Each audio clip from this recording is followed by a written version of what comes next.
Just reminding members again that all committee business meetings are held in public session, so just to please switch off your phones or Blackberries.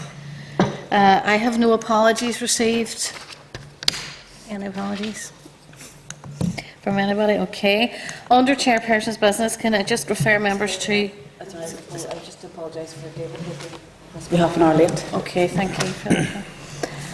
Refer members to a letter from the Minister about provision of acute mental health and addiction services in Omagh. It's at page 12 of the tabled papers today. I want to inform members that I had recently met with representatives from Omagh District Council as an MLA on this matter. I think we should seek an update from the department given the commitment around the enhanced hospital provision in Omagh that was made in 2009-2010, seeking an update from the department as to where that fits in with the Transforming Your Care agenda. I think it would be useful that the committee equipped herself with that detail so we could forward it on to the representatives of Omagh Council.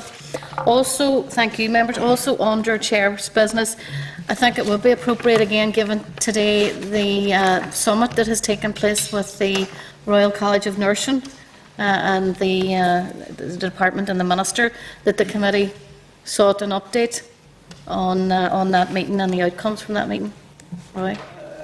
I recognise I've only been on the committee a little over a year, but I don't believe we've had the Royal College in front of us ourselves, so we may perhaps look for an opportunity to actually hear from them directly ourselves. Okay, welcome that, yeah. Also, there has been a service level agreement signed in relation to the Children's Heart Services issue. My understanding is that it has been signed on Monday between Dublin and the Belfast Trust. I understand we are to get an update. I'm looking to the clerk on this for next week, but I would suggest that we would look forward to getting the detail around that, because there are certainly a number of families that still feel that they're very much in limbo in relation to the area of cooperation that was promised. So just for members' information, we will receive an update on that service level agreement at next week's meeting. Also, unfortunately, we had, I suppose, tragedy in terms of news stories around the whole issue of eating disorders. And certainly listening to the families over the last number of days, there seems to be mixed views in regard to services that are available. Some people's experience has been different from others. I think as a committee it would be useful to seek an update from the department as to what services are actually available for eating disorders across the various trust areas, so that we can be informed of those services. Yeah, Chair, I totally agree with you. I mean, I was at the meeting there this morning in room 115 about eating disorders, and there was harrowing tales of experiences. And one that struck me, and I was going to raise it here, is the provision across the water for eating disorders that is not here. And why should our people have to travel at huge expense to go to London when we could have something similar here? Are you proposing that we write to the department or the Minister to give us an update on what the provision is here? The service that was across the water had a title, the New Maudsley Method. New Maudsley Method. Now that has been the praises of it was sang up at the room 115 this morning, and something along those lines we should be seeking for Northern Ireland. Okay, but I think what we're proposing to do is, yes, write to the Minister to ask an update or an overview as to what services are currently available across all of the Trust areas, because, as I stressed, one person's experience has been different from another, and I think we need to get consistency of services. Thank you. And finally, under Chair's business, some members of the committee had met recently with CAN, the Campaign and Active Network Group, for partially sighted and blind people. They launched their project here actually in December. I have met with them again just today actually, and they have two outstanding issues that they're looking for the committee to seek clarification on. One was the commitment from the Minister and the Department to look at the rollout of a successful pilot project There was one carried out in the Western Trust area, which doesn't seem to have been rolled out any further. So they're looking for a view from the department on that issue. Also the issue, and I think Roy Biggs and others were in attendance, was the issue about standardised communication and about ensuring consistency across trusts in relation to text messaging and different means of communication that can be used, and that doesn't seem to have been advanced much. So on those two issues, if we could seek clarification, if we could get members' agreement from the department on where they're at. No problem with that. But were we all invited to that meeting, or was there just a few? The one today was just myself, but the one in December, I think, was an invite to all MLAs. I can double check and come back to you on that. Moving on then, members, to the draft minutes of Wednesday the 12th of February. The draft minutes are on page 9. I'm just asking, are members content with the minutes? Okay, thank you. Item 4 is the evidence session on ovarian cancer awareness with the Departmental and Public Health Agency officials. Refer members to the briefing paper at page 2 of the tabled papers. And I'm reminding members that the committee brought a debate to the House on this issue on the 11th of March 2013. Just remind members that the motion that was passed was that this Assembly notes with concern the results of the Target Ovarian Cancer Pathfinder Study 2012, which revealed low levels of awareness of the symptoms of ovarian cancer amongst women in Northern Ireland and delays in diagnosis and treatment, and calls on the Minister of Health, Social Services and Public Safety to consider a public awareness campaign on this issue. The motion, as I said, was approved by the Assembly, so today is our opportunity to establish what exactly has been done by the Department in terms of a public awareness campaign. So you're very welcome. You know the procedure here. A 10-minute presentation, then we'll open it up to members. Chair, we wish to thank the committee for the opportunity given to the Department and the Public Health Agency today to brief you on the important women's health issue of raising awareness of the potential symptoms of ovarian cancer, which affects on average 163 women in Northern Ireland annually, and their families and friends. I'm joined today by my colleagues, Dr Heather Livingston, Senior Medical Officer in the Department, Dr Miriam McCarthy, Public Health Consultant with the PHA, and Stephen Wilson, Assistant Director with responsibility for communications in the PHA. We provided you with a short briefing paper, just to sort of add a few sort of short points to that by way of opening. Since the Assembly debate on ovarian cancer in March last year, the PHA has been developing its detailed approach for a comprehensive cancer awareness campaign, including ovarian cancer, to be delivered in the 2014-15 year. This will be included within the agency's programme for health-related awareness campaigns in the year ahead, which, for example, is likely to include obesity and sexual health issues.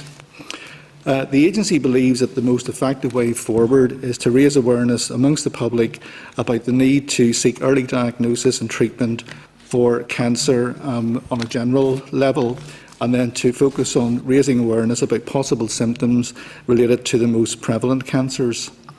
In approaching the development of the campaign, the agency will build up its evidence base to determine the most effective awareness approach for the Northern Ireland public. This will involve studying and learning from similar campaigns running in Great Britain, which also includes an ovarian awareness pilot campaign at the moment.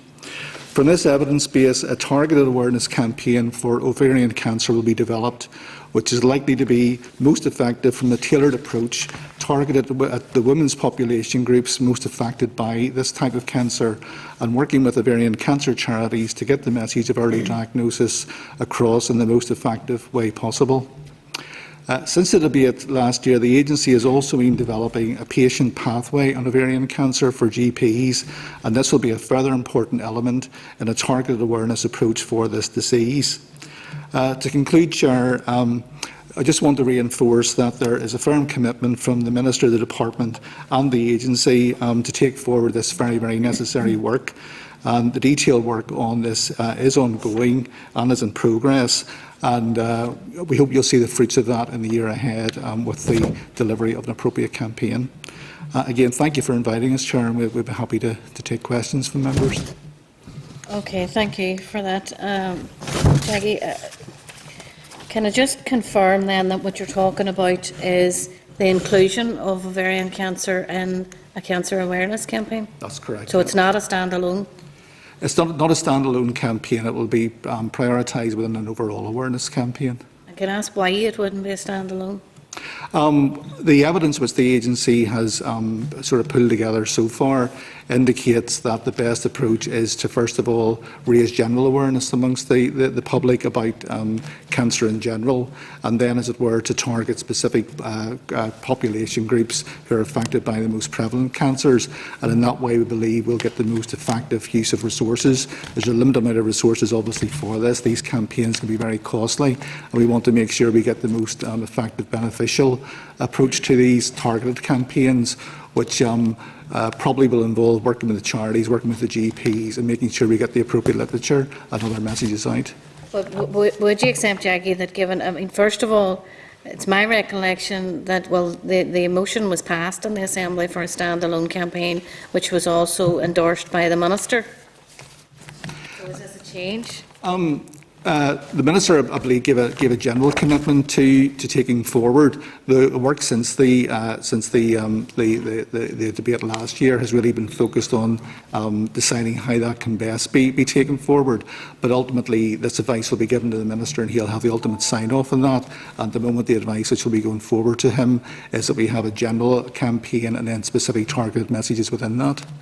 But I know there's a number of members have indicated, but would you not accept that, given the low amount of awareness around this particular cancer and in terms of diagnosis of this cancer, that it would suggest that we would require a standalone campaign, given the Assembly endorsement and the Minister's endorsement? I don't want to sort of quibble over definitions with you, but I think it's really in the context of what we mean by a targeted campaign. And perhaps as we go through this, we can give you more information around the detail of what we have in mind for specifically for ovarian cancer. That'll be useful, and hopefully that'll explain the approach that we're proposing. Well, I'm going to bring other members on, but to make the point that at the event that was held here yesterday by Cancer Research, they were specific around a campaign that they had in England around ovarian cancer, and certainly, I know the Deputy Chair was there, also were going to great lengths to highlight a very positive impact in relation to uptake and quicker diagnosis. Sure. I understand there's a regional pilot being rolled out in the northwest of England on a general awareness campaign about ovarian cancer. Stephen can maybe tell us a bit more about that. But that's one of the campaigns we want to learn from. And if the outcome from that demonstrates, yes, that a general specific message would be a better approach, then we'll certainly take that on board. So we haven't ruled that out totally. What we're doing is actually looking at the evidence that's being produced and then coming to the best decision in terms of getting the right message across to the Northern Ireland public. So that hasn't been totally ruled out. It's simply we're waiting to see what the impact of that pilot in England will But be. my point is the learning seems to be already there. But I'm going to open it up to other members and come back to it. Jim first. Yep. Yes, I did attend that Cancer Research UK event yesterday, and the message is absolutely clear that there was a very stark graph which included ovarian cancer, which showed that detection within 2 months led to a very high level of survivalship. Detection in the normal way of things in Northern Ireland led to a 3% survival rate in 1 and 5 years. Now that's down there with pancreatic. And what's even more worrying, that there has been no significant change in that in 20 years. So we've made rapid strides in things like breast cancer, leukemia, stomach cancer, and now the prognosis for many of those conditions is extremely good. And this and pancreatic are remaining absolutely tied down to the floor. And there is a test, I think it's called the A125 test, CA2125, which is a blood test. Now, there are many of those, including Una Crudden, who's been quite rightly lobbying us very, very strongly in this issue, that someone presenting with a woman in the right age group, plus 50, who reports of irritable bowel syndrome should automatically have a CA125 blood test. Now, it isn't entirely diagnostic, but it can often show the onset of ovarian cancer. And you also know that if early detection is possible. There's an 80% survivorship rate. But why is that not being considered as an automatic procedure for women over 50? Can I maybe provide a little bit of background, and some of it will reiterate what I'm sure most of you already know. There are the facts and the figures of what we know. Ovarian cancer is one that needs to be looked at for a variety of reasons. It's not a particularly common cancer. It is in the region of 160, 170 a year. I think something like 175 cases in 2012. But it is one that there is very clearly an association, as there is with many cancers, of the time at which they're diagnosed and the outcome. We know that ovarian cancers tend to be staged in a stage 1, 2, 3 and 4. If you're diagnosed at stage 1, you tend to do actually very well at 1 year and very well at 5 years. If you're diagnosed at stage 3 or 4, you do unfortunately very poorly, because no matter what sort of good treatment, surgery and chemotherapy, it's a bit too late to eradicate the disease in many patients. And we know the average outcome at 5 years is that about something like 30 to 35 people are surviving. But actually, what that is a mix of those who do well and unfortunately a mix of those who do very badly and are not alive at 5 years. We also know that that outcome is not as good as other parts of Europe. Now, it's not one where the picture looks very rosy elsewhere, but we do know in Northern European countries and in Scandinavian countries, they have a 5-year survival above 40%. So there is clearly something that we can do to help that. So the debate focused on awareness, and of course the Minister is committed to doing that, but also we need to put that in the context of the best way to take it forward. Now, shortly after the debate last March, we began in the Public Health Agency a piece of work to determine how best to roll this forward. And we could actually have gone out directly and had an awareness campaign with the public, and in fact it could have been a standalone or part of a wider campaign. But we were acutely conscious that if we did that in the first instance, we might be making women and their families more aware of the disease, but we weren't necessarily increasing the awareness of primary care and other doctors who first see the patients and what they ought to do. So, key piece of work has been over the last 6 to 8 months of engaging with primary care practitioners and hospital practitioners to ensure that we have a crystal clear pathway of what to do when somebody comes along with suspected signs and symptoms. And exactly as Mr. Wells is saying, there is a test called the CA125. So what we have now, and actually being issued this week, it's probably already gone out today and will be with all GPs within the next day or two, is a pathway that is based on the best available evidence coming from the National Institute for Clinical Excellence. And that pathway is actually fairly straightforward. What it says to GPs is if any woman over the age of 50 comes along with bloating, abdominal distension, change in bowel habits, odd symptoms that are not sort of normal for them, that the very first step after examining and talking to the woman is to do a CA125. That CA125 is a very simple blood test, small amount of blood, tends to come back from the laboratories in about 2 days, so it's a very quick turnaround, is done in all our laboratories and is readily available to general practitioners. If that blood test comes back high, and there's a cut-off level that says it's either normal, marginal or high, if it comes back above a certain level, then we are asking GPs to ask for an ultrasound scan, because that is the next recommended step. So they have 2 very easy steps now to take that many of them are already doing. This is not brand new. This advice has been issued by NICE a few years ago. Many of them are already doing it. But what we're very conscious of is that we just want to reinforce that message for new people coming into general practice, for the trainees in general practice, for the locums, and also recognising that for any one general practitioner, they may only see a woman with ovarian cancer every 4 to 5 years. So even in a practice where they're covering 10,000, it's not going to be a common presentation in their surgeries.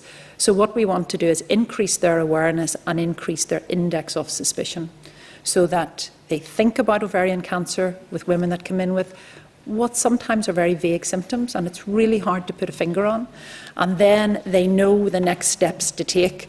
So we've done a lot of work on that. That we consider to be the first step in taking this forward, to have our healthcare practitioners ready and primed.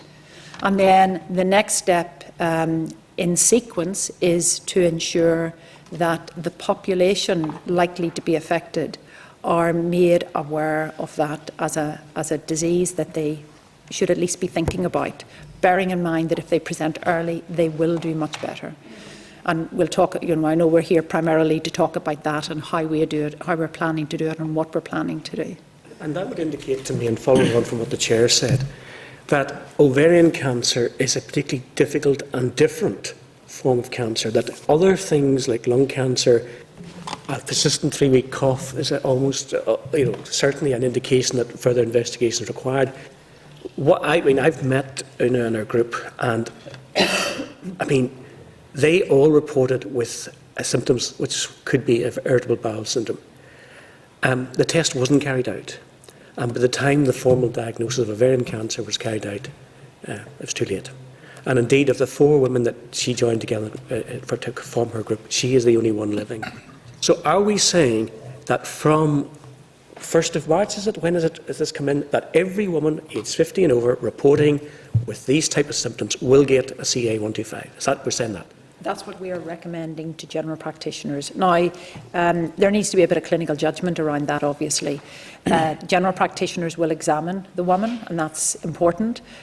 For some, for example, if the general practitioner examines and he feels a large lump, then it's a referral to hospital, not to wait until other tests are done. But the advice for those with symptoms, bloating, abdominal pain, putting on a bit of weight, whatever, the advice for those particular women with those symptoms is that a CA125 should be done if there's any suspicion at all. And included in that advice is a very clear bit of advice. If it sounds like irritable bowel, but it's only presenting in women over the age of 50, think of something else, because irritable bowel very rarely presents in that age group. People with irritable bowel tend to have developed it earlier in life. So new symptoms of abdominal swelling, feeling full after eating, crampy abdominal pain or change in bowel habit, while they're none on their own, they're not very specific. What we're saying to the GPs, think about the possibility of ovarian cancer and do the test. It's a simple test. You'll get the result in 2 days, and it's a very helpful test to either highlight that there may be a problem or indeed to give reassurance to the woman. And how reliable is the test? Are there situations of stage 2 ovarian cancer missed by the test? My understanding is that the test is pretty reliable, but remember we're talking about a test that we're combining with symptoms and with an examination, and there always needs to be a little bit of clinical judgment. So, for example, if the test comes back completely normal, but the woman still has the symptoms and the GP has a bit of a suspicion there might be something going on, they can repeat the test, and again that's included in the advice to think about repeating. So it is a reliable test. No test is 100% foolproof, so we do rely on doctors, their information and their knowledge of the patient to draw on all of those aspects. And given that, and again, I don't risk repeating the Chair's comments, but I would support them entirely. Surely this is such an unusual form of cancer, it warrants a specific campaign, rather than being grouped in with lung and testicular and stomach and all the other cancers, because this is a very unusual set of circumstances. You say the numbers are small, but unfortunately the survivalship means that it's the 4th biggest killer of women in Northern Ireland from cancer. So the numbers are small, but the survivalships are dreadful. Did you give any thought to running a specific campaign for this one condition? What we're doing, we are considering what we need to do for ovarian cancer.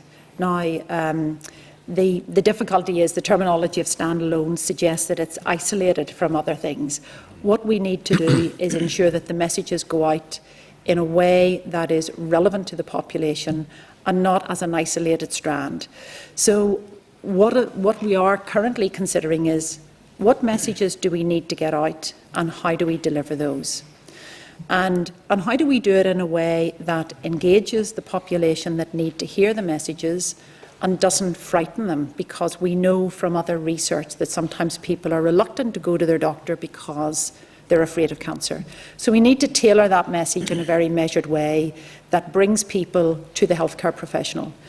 Now, we could put out a big bang kind of campaign on television and media and radio, and that has been explored in parts of England, and we need to see how that works. Or we could think about actually targeting it, because we are predominantly, not exclusively, but predominantly talking about women over 50. So it's from the age of 50 into their 80s by and large. So we do want to think about actually trying to tailor the message so that it's an appropriate message, not too complex, and it is targeted at that audience. So in doing that, we will work up and make sure that we've got our approach right, that we do tailor it to those who need to hear about it. Now, we're mindful that, particularly among older women, and it does occur in women in their 80s, that some of them will live alone, but they tend to have families who take them to the doctor and check up on them and see how they are. So we're mindful that it's getting a message to individuals and also to those who are their carers or relatives or family members. So we will be looking at the specifics of what is needed for ovarian, and very much so the specifics of what we need to do and how we will do it, and indeed how we will measure its success. So while we're not talking about standalone, we will be linking that into other cancer awareness efforts as part of the programme, as appropriate, so it won't be fragmented. But it also, we will recognising that there are specific messages for ovarian that need to be distilled. So we've already begun the work on that. Maybe if I can just pick up again, I thought yesterday's briefing session was very valuable, and some of the insights being brought to the table from Cancer Research UK were very significant. And one that stood out for me was Amanda Bowie's recommendation in terms of what needed to be done. And she had two recommendations, and the first of them was relating to the need for regional coordination of cancer awareness campaigns within Northern Ireland. And I thought it was very significant that she presented the slide, for example, of the piecemeal fashion that had happened prior to the Be Clear on Cancer programme being introduced into England, which was predominantly led around specific individual tumours, cancer awareness around those tumours. But yet one of the real added values coming from the whole programme had been how, under a cohesive brand of Be Clear on Cancer, the messaging had credibility, it had significance in terms of impact, and each of the individual cancer awareness campaigns then fed off each other, and it produced an overall success rate for tackling individual tumours in turn. And it was interesting to see that in the specifics of ovarian, it has now come on to their planning programme, and it's been taken through the cycle of being tested firstly at pilot level into a regional format, and then moving it potentially into a national format depending on the success factors.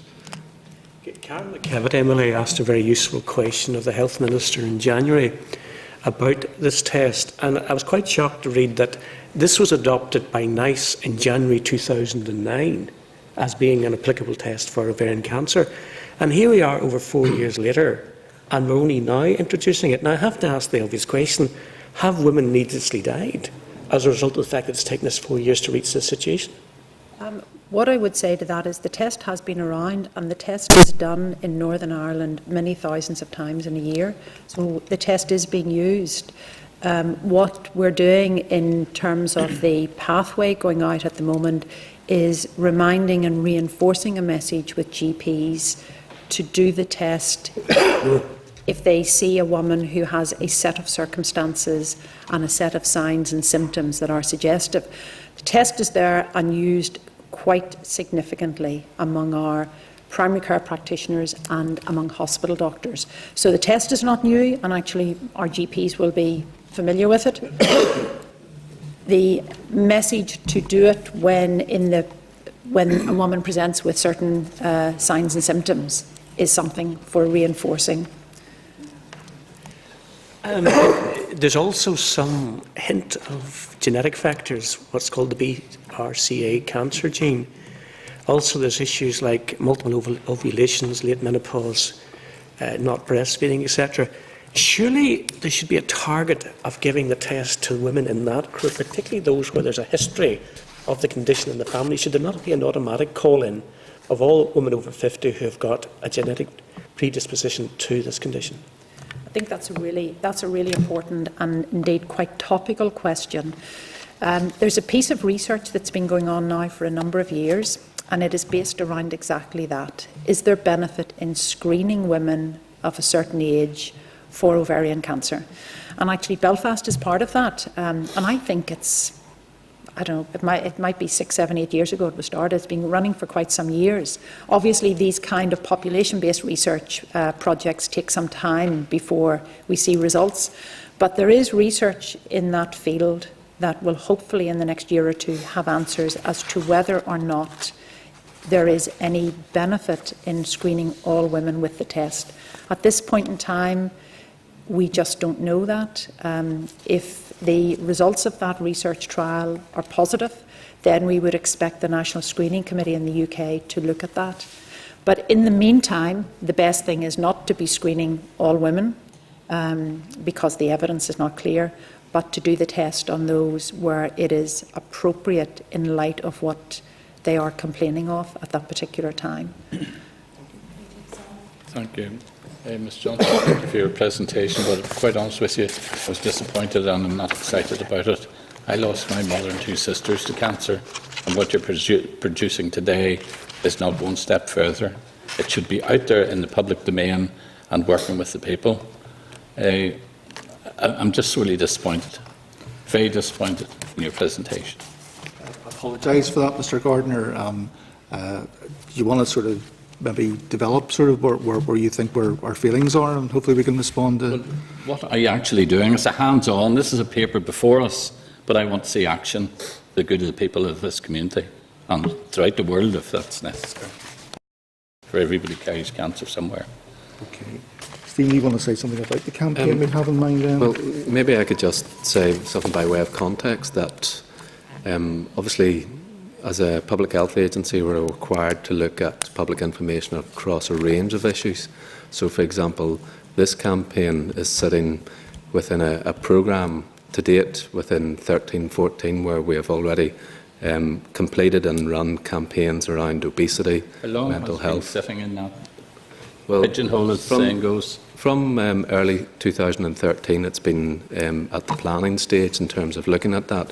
But we have to live within a envelope of approvals in terms of how much money can be spent on actual public advertising. And there are a series of priorities which have to be met within that. And as I was saying, this year we have committed to running 7 campaigns, 7 public information campaigns. And we're looking currently at a programme of proposals of 8 campaigns for 2014-2015. Which is more important, the campaign or the drug to cure cancer? You're putting a lot of money into campaigns. I wouldn't. I suppose that's a difficult one to be definitive about. In an ideal world, the best thing would be to prevent the cancers, to prevent any cancer. Now, you know, that's we do our best. The key messages around prevention are firstly around smoking. If people didn't smoke, there would be fewer cancers. And that's been tackled on many fronts by the Public Health Agency and lots of community programmes, etc. Excess alcohol can be associated with cancer. Diet and exercise and obesity are associated. So we are tackling through other health promotion, disease prevention messages, we are tackling all of those in an effort to improve people's health and well-being generally and reduce the risk of cancer associated with those aspects. So that's one. However, no matter what we do in that, we will not prevent all cancers. We have seen an increase in cancers, primarily because we have an ageing population, and that's good because we're all living longer, but the longer we live, the more likely we are to develop a cancer. So then, if that being the case, those that we can prevent, we should prevent. Those that we can identify early through our screening programs are a really important group. So we do the breast screening program, we have cervical screening, and we now have bowel cancer screening. Those will all make a big impact in terms of early identification and treating before the cancer takes hold. Then the next step for most cancers, not all, but for most, is the access to good diagnoses and good surgery. And then following that, good chemotherapy or radiotherapy. So we're doing each of those. There isn't any one step for any particular patient or for any particular cancer. It depends on the circumstances and the stage of disease. Radiotherapy is very helpful for a number of people. Cancer drugs are helpful as well, and many, many people. In answer to Sam's question, I think we're actually getting to the nub of this point here. We're talking about cost. You know, that's what I seem to be picking up. And are we seriously suggesting that because we do have statistics that is saying only 3% of people in the north here are aware of the signs, and we have 75% of women, when they're diagnosed, only have 3 years to live, between 3 and 5 years. And now we're hearing that there's a cost implication. So are we effectively standing over the lack of an awareness campaign because of cost when it's actually costing lives? Sure, it's... With all due respect, it's a bit like the old story. We're hearing it over and over again. Well, Chair, We want a cure. It's not so much a cost issue, it's more an issue around we've got a number of these campaigns to run within a limited budget, so it's really how we sequence those and roll them out. Sorry, But I mean, I think, no, I don't accept that. Sure. I think if there is a public demand, if there's a public need, if there's a health inequality there, there's a political will across this assembly. There's a public campaign being headed by a very brave woman in relation to all of this. There's ministerial endorsement. You know, adding a solo campaign and such an important issue shouldn't break the bank. And in fact, finances shouldn't come in the way of the need that's there. But what I was wanting to go on to do was to reassure you that we're not talking about a one-off initiative in the year ahead. We're talking about the start of a process over many years in terms of raising awareness. So this isn't going to be a sort of one-off issue. It's going to be a process which we want to take forward over several years. And I mean, this is an important issue. It's a crucially important issue. And I know I see the minister's post bag, and the minister, you know, gets numerous correspondence from members, from the public, from charities about this particular issue. So we are seized of the importance of it and the need to address it. But you would accept then that in terms of ovarian cancer, there is a specific issue around the lack of knowledge or awareness that does not exist in relation to people not knowing the signs for other cancers. Would you accept that that's the case? Yes, I mean, yes, indeed, yes. Okay. Sam, sorry for interrupting. No, to go ahead. Yes, we're not getting anywhere. Next. Yeah, Chair, I mean, most of what I've wanted to say has been said, and said very well, I must say, by yourself and Sam and the Deputy Chair here. I'm an ardent supporter of the Public Health Agency, always have been, and I hope will continue to be, but I am disappointed this morning, today, to hear you, and Jackie, you did mention cost, as did yourself, Miriam, cost, and okay, we'll have to consider cost, but against lives which are threatened, could you tell us just a blood test doesn't seem to me to be awfully costly. Perhaps you can explain how much does that blood test cost that would give you the results that we're looking for, that action can be taken? There's no cost bar on the availability of the test. I mean, Miriam can outline that. When we were talking about cost in terms of awareness, we were talking about it in the context of making the most effective use of the resources. So it's not saying that this is not a priority for expenditure. It is. It's how we best use the funding that's going to be allocated to in the year ahead to make sure we get the most effective message. And therefore, we have to consider, is, for example, television advertising going to be the most effective use of that resource as opposed to a more tailored campaign? So it's effective use of the resource rather than the availability of it. Right, I mean, I hear what you're saying, but, I mean, how long is this going to take? People are going to lose lives. I mean, we've heard the perfect case where Una had 4 or 5 colleagues, and she's the only one left.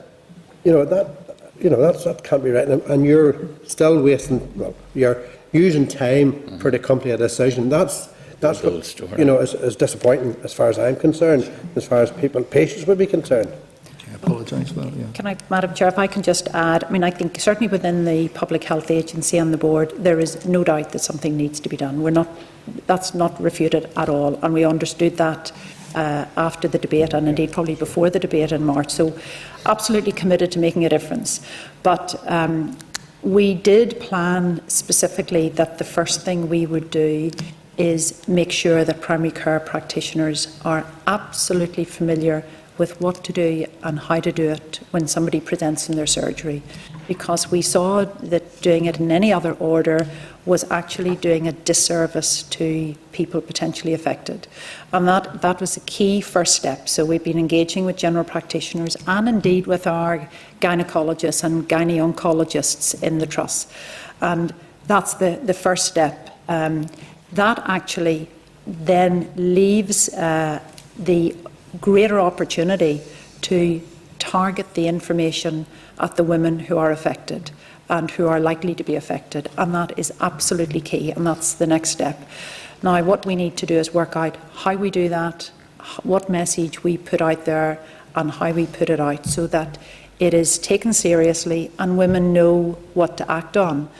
And I think also it's really important that this is not a one-off. If we did it today and in the next couple of months, we will target a population who then move on to dealing with other things in their life, and 6 months later may or may not be aware of that. So we need to think of how to do it so that today's women in a high-risk group, or the risk group of over 50, know what to do, and that women coming up into that age group in the future know what to do. So there's something about tailoring it so that it's not just a here and now approach, but it's one that actually is going to be there, and a message that we can use over a number of years to keep reminding people. And that's really important, because we know that we need to sometimes repeat messages and reinforce, and sometimes tailor messages to different groups depending on their particular environment or their circumstances. Remember, for example, and we haven't given this great thought, a number of women in the age group who are developing ovarian cancer are not necessarily even living at home. They may be in residential homes and in nursing homes. They may not be coming forward themselves with symptoms. They may have memory loss or other health problems. Therefore, they will need maybe somebody caring for them, or either carer, family member or whatever, being aware of that on their behalf. So we want to make sure that this is done properly and done so that it makes a real difference. We are absolutely aware of that, and it has taken maybe a bit longer than you've anticipated, but I think it needs to be done with the improved outcome. Where we really want to see a difference is that we are seeing women diagnosed earlier, and we are seeing them living longer. And that's going to be the acid test. Finally, Chair, thank you very much for your contribution. But at the end result would be, the Assembly agreed unanimously what we agreed. If you leave here today and this committee agrees on what the Assembly, will you be influenced at all to move faster, quicker?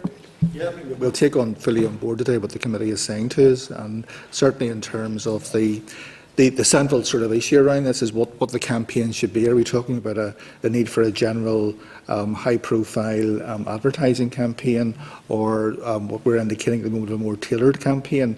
We'll take that on board, review that, and look at the evidence that's coming from England, from the regional pilots in terms of their awareness campaigns, and then come to the best decision on that. So there's no further time to reach the decision. All right, Chair, thank you.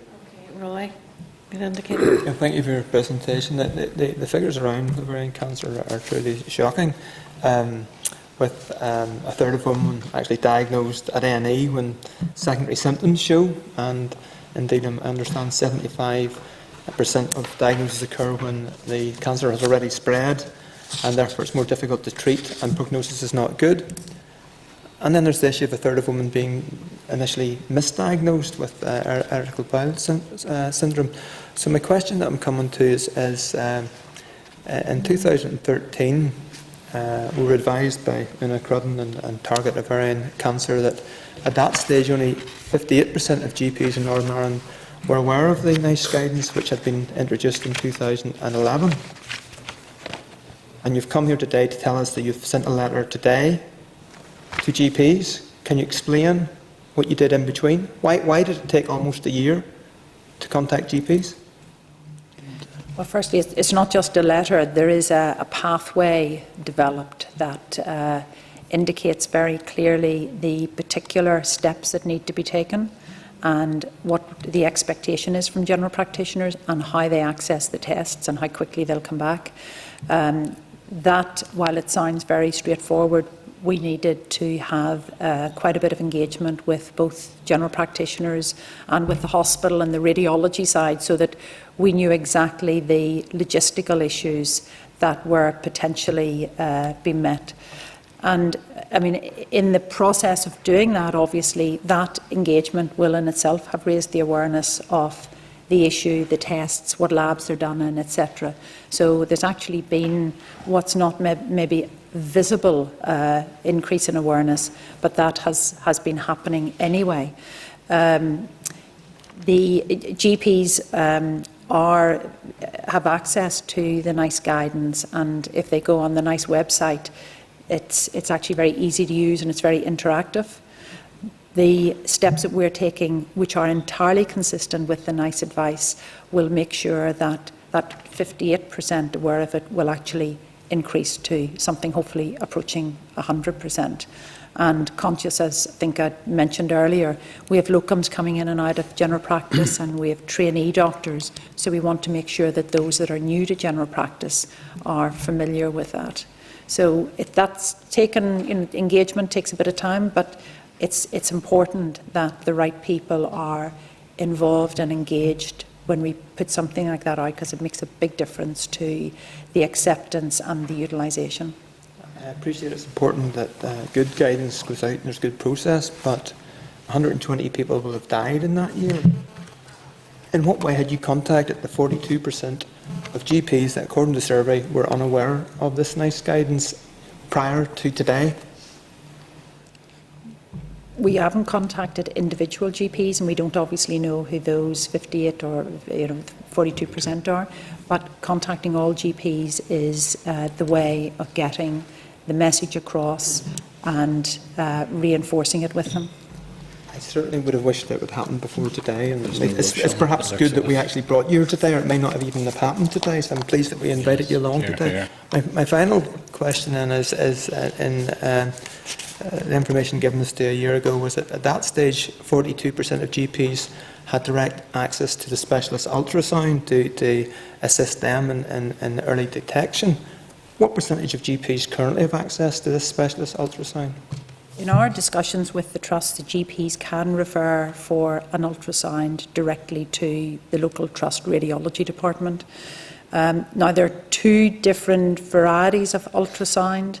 My question was, what percentage of GPs have direct access? That was my question. All GPs will be able to request an ultrasound from their Trust. And many of them have them in their own health centres? I don't know how many, but the vast majority of GPs will access ultrasound through the radiology departments, and they'll be undertaken by radiographers. There may be a small proportion have them in their practice, but it will not be significant at all. We were advised a year ago that 42% had direct access.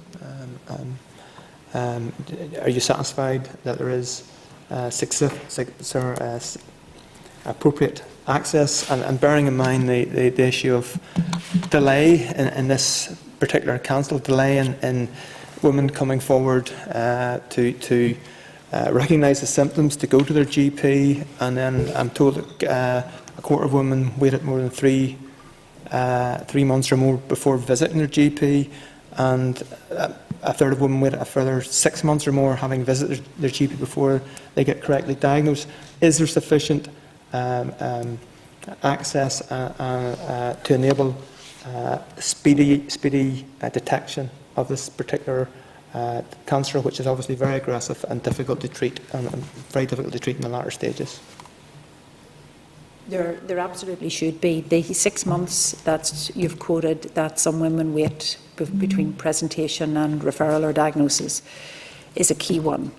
In that, if GPs follow the pathway as advised by NICE, that 6 months will decrease, because at the first sign of suspicion, a simple blood test helps to indicate whether or not further action is needed. So asking GPs to do that test early will make a difference. Only if the test is abnormal are we recommending that they go for ultrasound. So the test will be done, and many women will not have any problems with the test, and it'll be normal, and then a degree of reassurance or finding out what the cause of their symptoms will be the next step. For those in whom it is raised, they will then be referred for the ultrasound. Now, what we're asking is, when they're referred for the ultrasound, that the results of the CA125 are included in the request, because that helps to alert the hospital that there's something going on. And secondly, that the test is requested urgently, because we would like to see them back in 2 weeks, because we don't want people, and we cannot have women waiting months for the test. That's simply not going to happen. We are going to be monitoring very carefully what is happening in terms of the numbers of referrals and the time for testing, and we will be keeping a very close watch on that. And we will be looking at additional training for radiographers and others in the testing to make sure that that capacity is available and the people are well trained. So I'm confident that we're addressing each of those key issues. The next issue will be the awareness to help reduce the time that you've quoted, the 3 months before women even seek advice. So if they're experiencing symptoms for a month or more, then we may want to be encouraging them to seek advice. I think it's worth remembering that a lot of women may have symptoms of abdominal distension and pain and bowel changes. Most of them will not be ovarian cancer, but the advice will be that they should be seeking a view of a general practitioner. My question was not should they have speedy access. My question was, do they have suitably direct access presently in each trust area? And they do, and there's good. And if they put an urgent request and provide the CA125, the test should be come back quickly. But we will be monitoring that to ensure that that is the case. Thank you, Chair, and thank you for your presentation today. I feel myself getting increasingly frustrated by the minute in this particular evidence session today. I feel frustrated, as I know the rest of the members do, in that we did have this debate, and I think probably everybody around this table, maybe apart from yourselves, actually expected to see, within a relatively short space of time, some form of awareness raising and a solo campaign in particular for ovarian cancer. I mean, we know, I mean, as a woman, I know the confusion out there as regards to cervical cancer, and encouraging women to take their smear test and all the rest of it.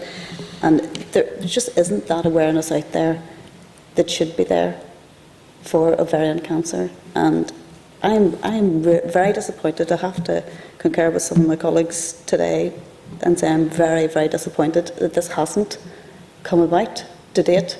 And I feel that the department, while it's great that the work's been done with the GPs and all that needs to be done on the health side of it, I still think that we need to empower women with the information they need. And at the end of the day, it probably won't be GPs that will suspect, it'll be women themselves that will suspect something is wrong, that will know their own bodies, and it's them that need to be empowered with information. And they need to know that if they have any of these symptoms, they can go and they can actually demand a simple blood test, the CA125, and have it ruled in or out at that stage. And I'm not knocking, our health service. I think they do a great job, and when they do detect these things and the treatments are had, that's fabulous. But the point is, there are too many women out there who are not aware, who don't know, who, as you said yourself, maybe only present every 4 or 5 years to the doctor anyway. So for me, that's where it has to start. I don't see why we couldn't have had a campaign 6 months ago, 8 months ago, 10 months ago, alongside whatever work has been done with the GPs and the health professionals. And that's where my frustration is today. I feel that the department hasn't done enough, and it should have been done earlier.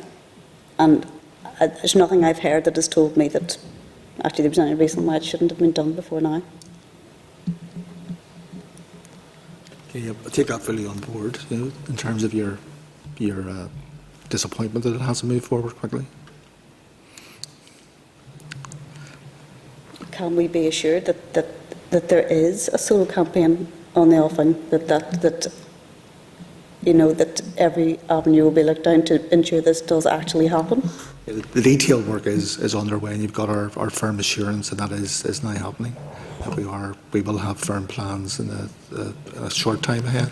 And can we be assured that we'll not be sitting, in 11 months' time again around the same table, talking about the same issue in the same manner? Just maybe on Pam's point, why can there not be a two-pronged approach to this? Why can you not proceed on the work, regardless of my own view of we're reminding GPs, who are professionally trained individuals, what to do, and that's okay. I mean, and maybe people apply processes differently, but why can that piece of work not go alongside a solo awareness campaign? Well, maybe if I can just pick up on the focus of the campaign, because we certainly recognise the anticipation and the expectation that there will be a single campaign around ovarian cancer. And yet I think it is the reason why we as an organisation follow a very robust methodology in terms of planning public information campaigns is because we know that it's reliable and they work. They work effectively when they are done well. And the first part in that process is actually gathering the learning and the evidence from elsewhere. I think it's interesting and particularly significant to note what has been the evidence coming from England and Scotland. And in Scotland, for example, their Detecting Cancer Early campaign, they actually looked at the range of cancers but decided that the first stage in the whole rollout of a sustained programme, and that's what we are talking about embarking on, is a sustained, planned programme of campaign around cancer awareness. But the first stage in their process that they decided on in their strategy was actually looking at communication priming. And that was trying to tackle many of the issues, many of the beliefs that people had around cancer, which, despite there being, for example, good levels of awareness of symptoms, there were obstacles in the ways of actually that moving through to early detection, etc. So the first phase that they began on was, as I say, a communication priming focus, and that really focused on trying to get develop confidence and reassurance around the generic detecting cancer early benefits. So it talked about trying to build belief that you can survive cancer. It also looked at raising awareness that outcomes significantly improve if cancer is detected early. And it looked to try and dispel any worries about making an appointment with the GP if people do have concerns. Those were found to be real obstacles in the way of actually moving from that symptom awareness, symptom identification, through to actually seeking treatment. And that's some of the learning that we're looking to bring back into the focus of the campaign as it rolls out over a planned programme. And likewise, in England, they have looked again at that, and they're looking at how they can actually take further the individual cancer tumour campaigns and sustain awareness around those.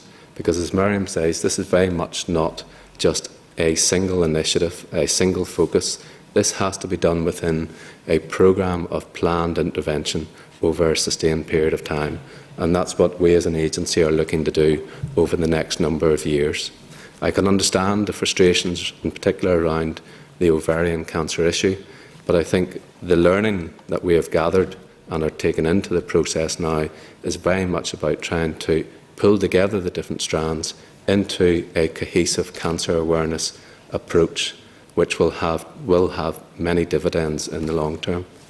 Okay, Pam, have you finished? I have two other speakers. I have Gordon and then Mickey. Thanks, Chair, and thank you very much, panel, for coming in this afternoon. Would it be fair to say that this issue is very much a risk, and the risk is based around, I suppose, if you look at risk assessments, it's terms, the probability of having the cancer is low, but the impact is high.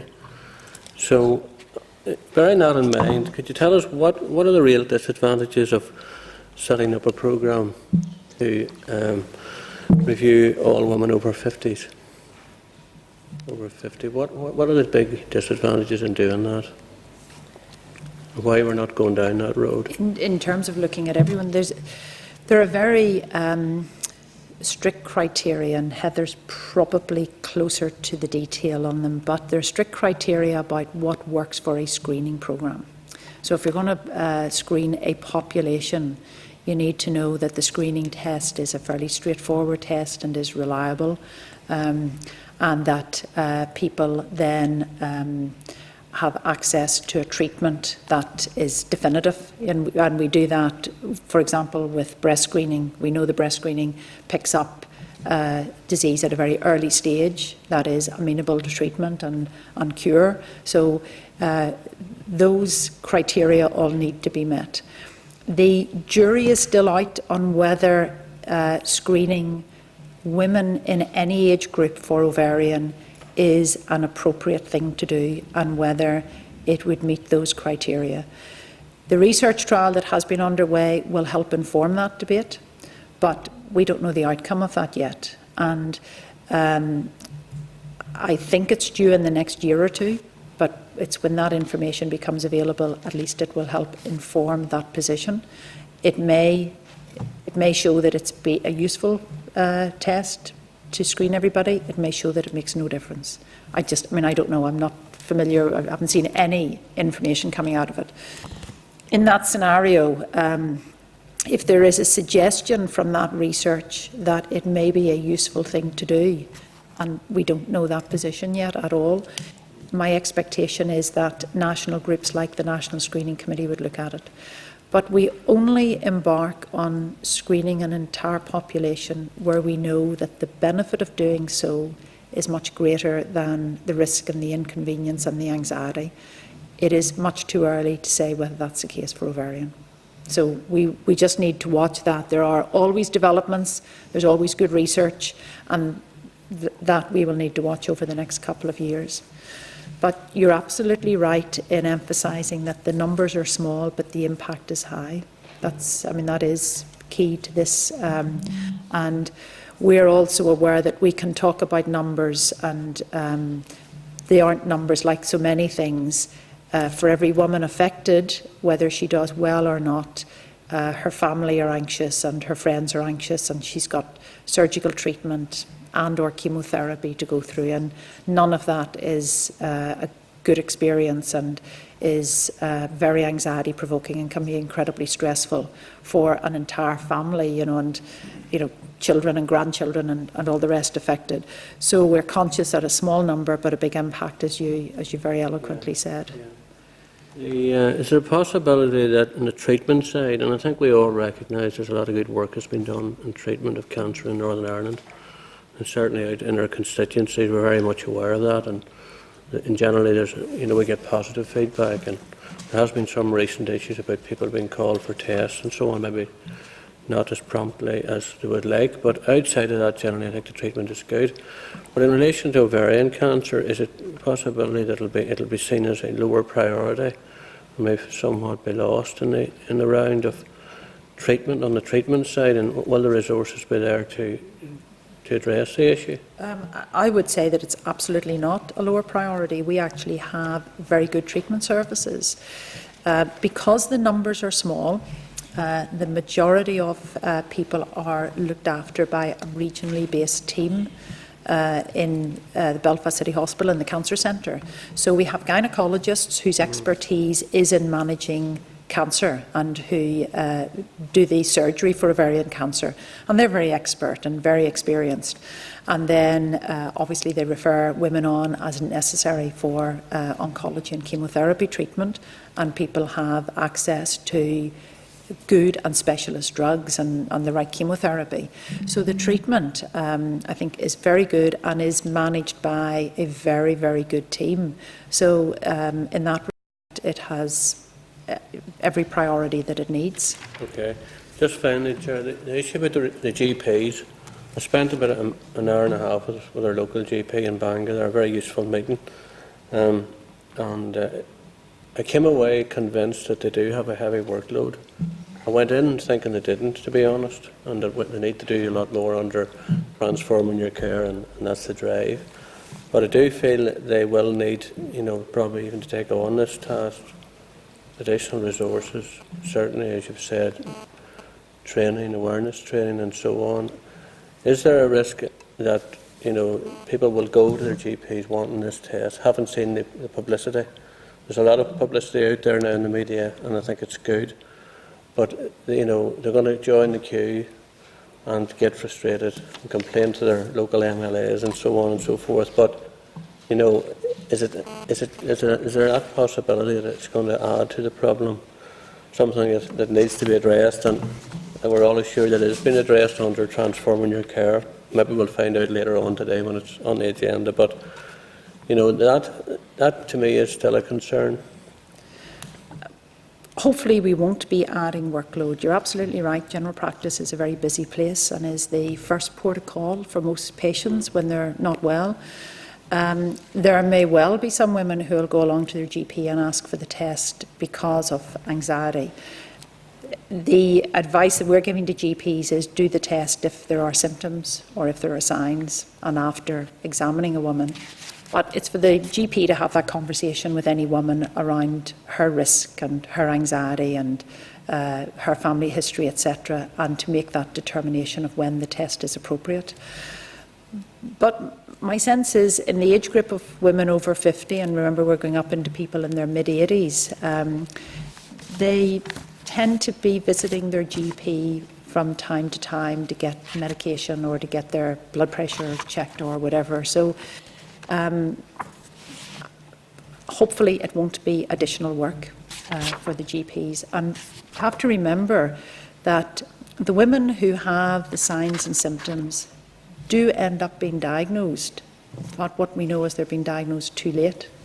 So they're well. I mean, what we've heard today is that they are attending their GPs with maybe vague symptoms that aren't very clearly ovarian in nature, but they are already there with their general practitioner. What we're trying to do is make sure that they're identified earlier in their pathway, but they're already in the system. Okay. I think, sorry if I can just add to that, I think the programme that England have followed, their methodology in terms of testing at pilot stage, actually part of that process has been testing the impact of the public information on the services side. And we would always maintain that we cannot go in isolation with public information because it will have an impact on the services. So we would fully expect in terms of the development of this campaign that we would work in conjunction with the general practice side of the House to look at the impact, the possible impact of public information coming into play. Okay, thanks very much. Surely we're not taking this Thanks, Chair. again on the basis of, when this is life-saving awareness issues, on the basis of impact on services?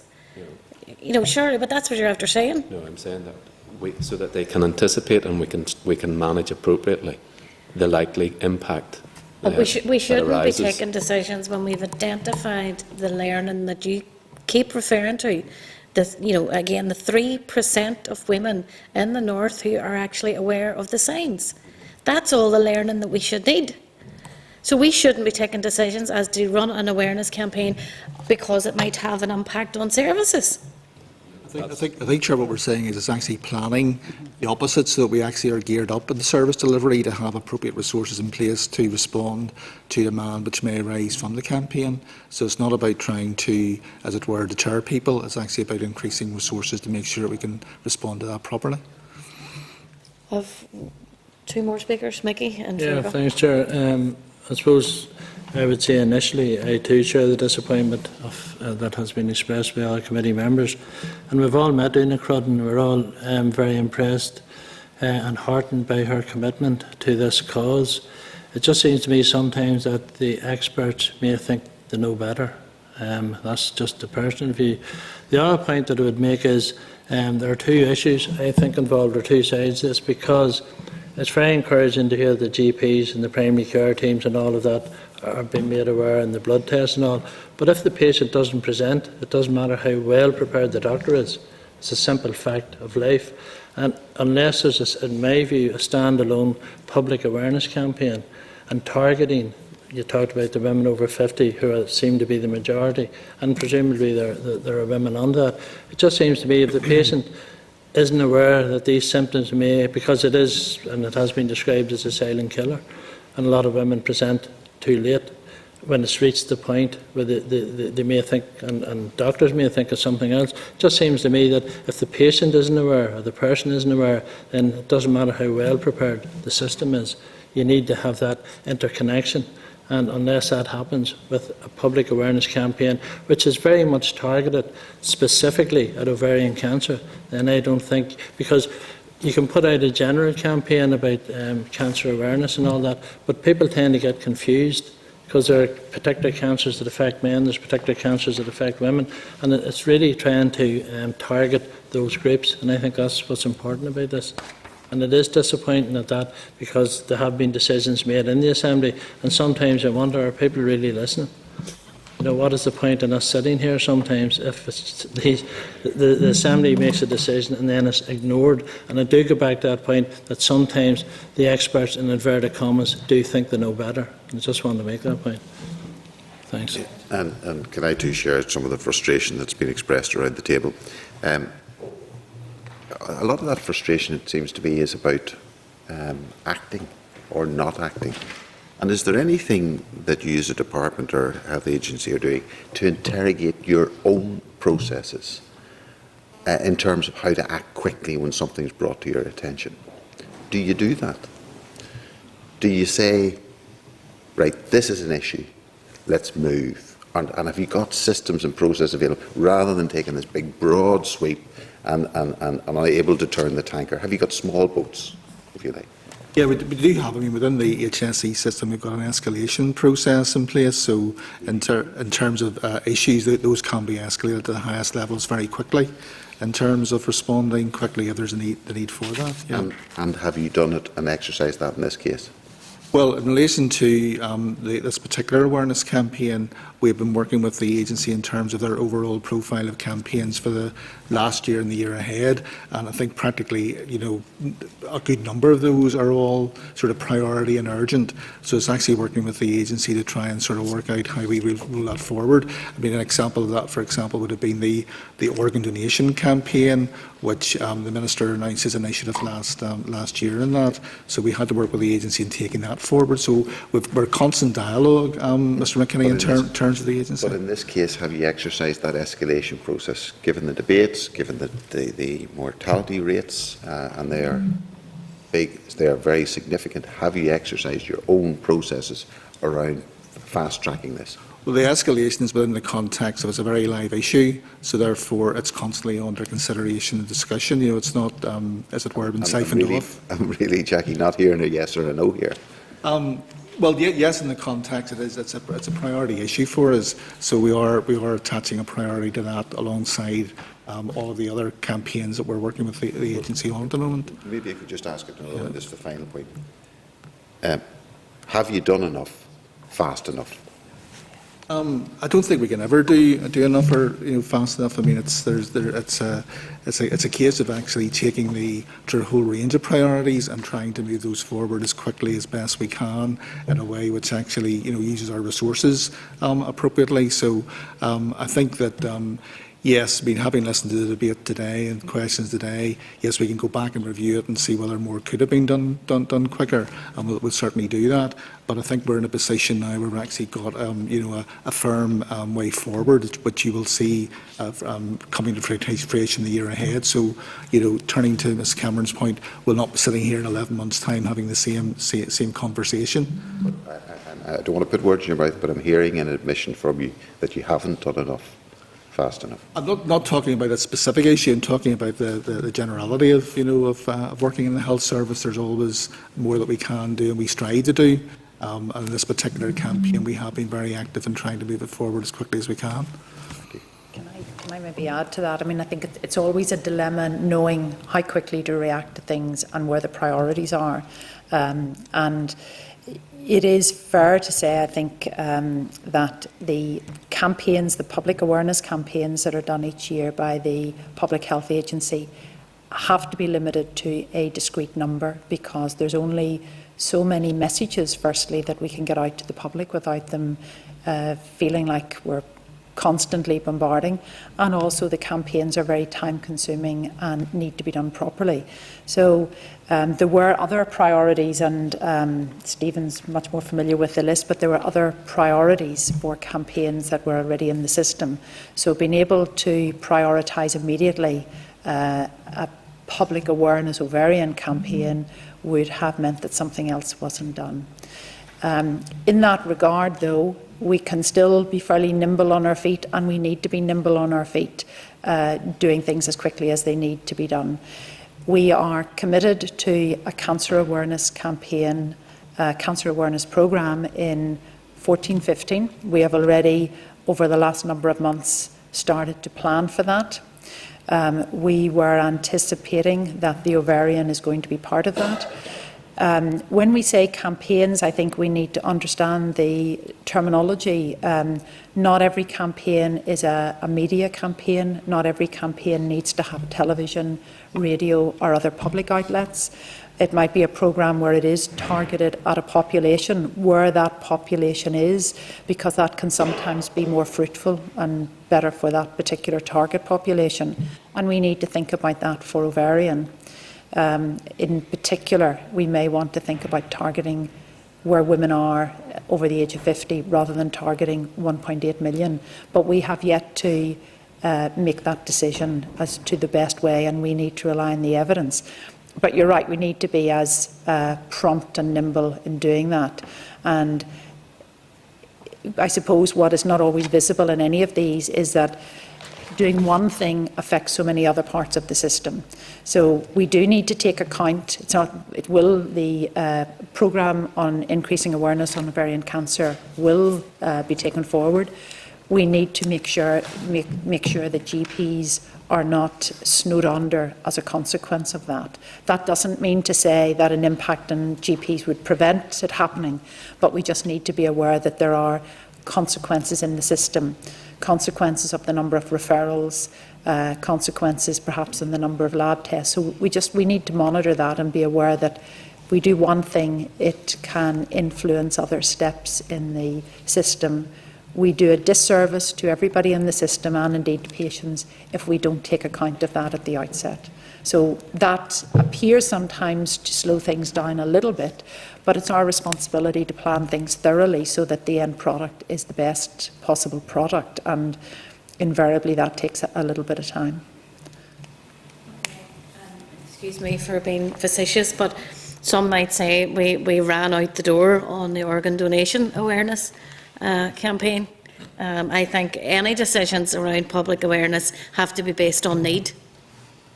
And I think in this regard there is a clear need that needs to be addressed, and I don't think we need to access any other learning We have the statistics in front of us.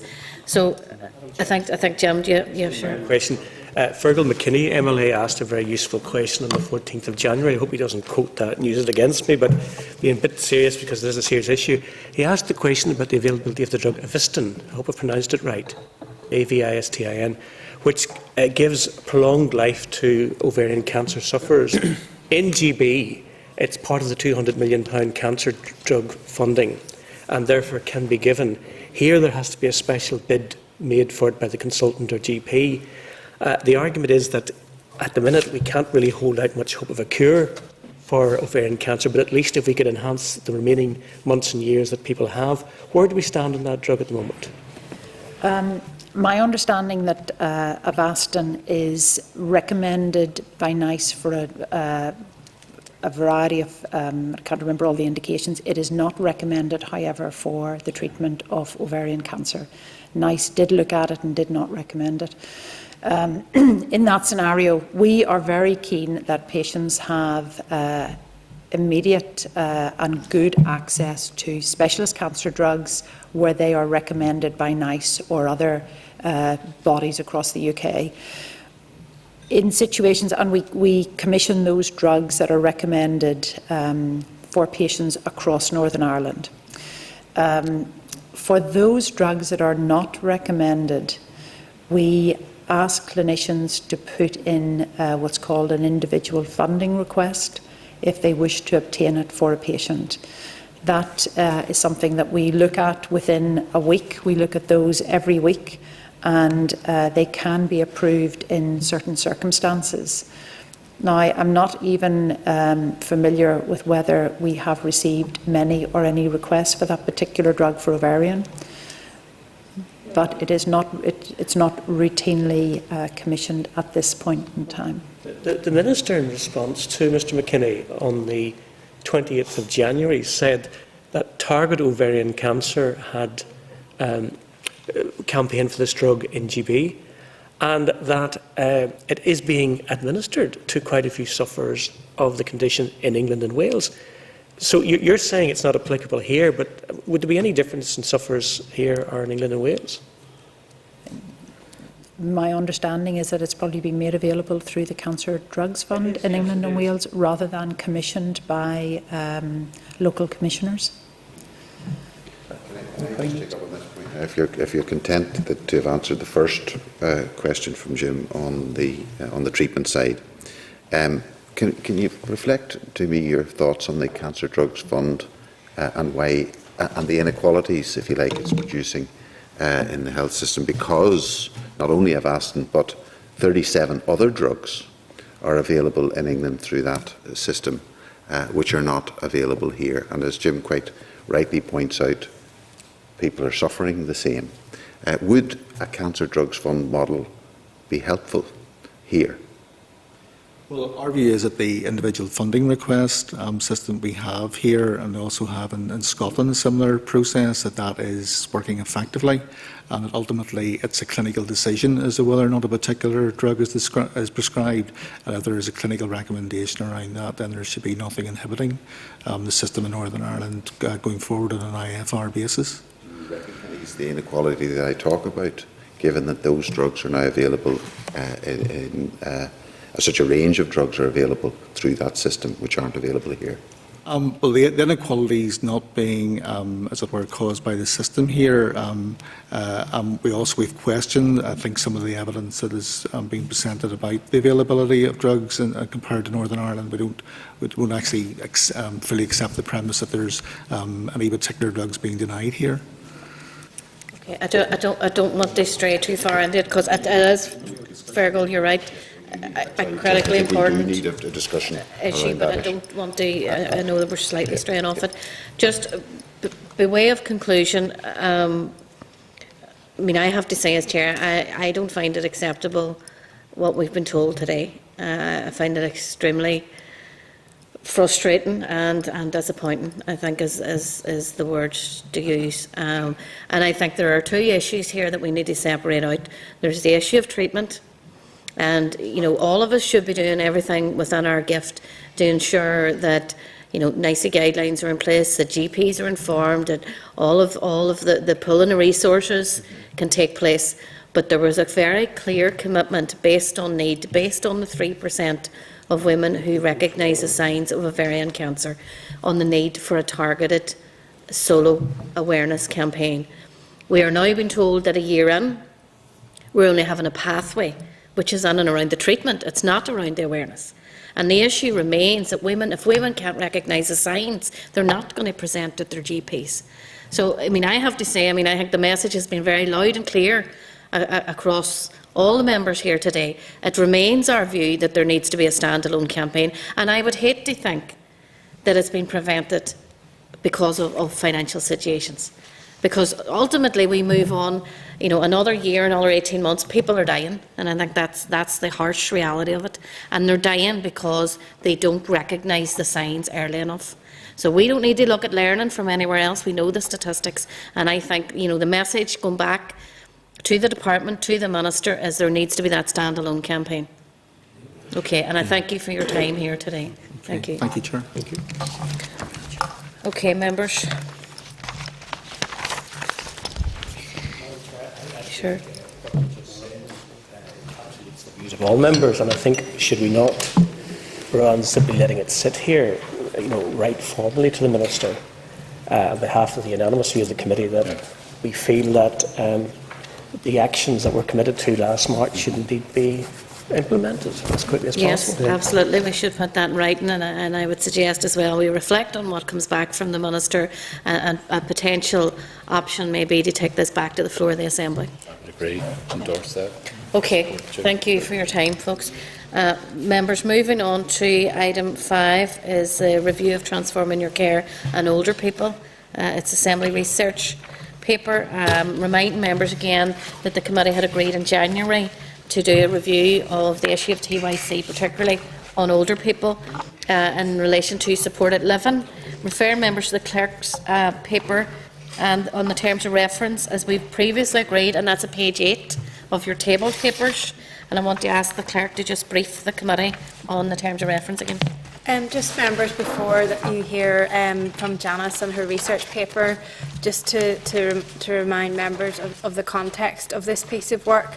The Transforming Your Care Strategic Implementation Plan sets out a number of key commitments for older people, and one of these is to support older people and those living with long-term conditions to maintain their own independence and manage the functions of daily living in their own home or assisted housing, as opposed to an acute setting or long-term care. It then goes on to say community-based alternatives to residential care are increasing all the time, and there is a need to ensure that the availability of these is more widely known so people can see the different styles of independent living that it's now possible to offer older people. Due to improved availability of these types of community-based alternatives, it is expected that the demand for statutory residential homes will decline further.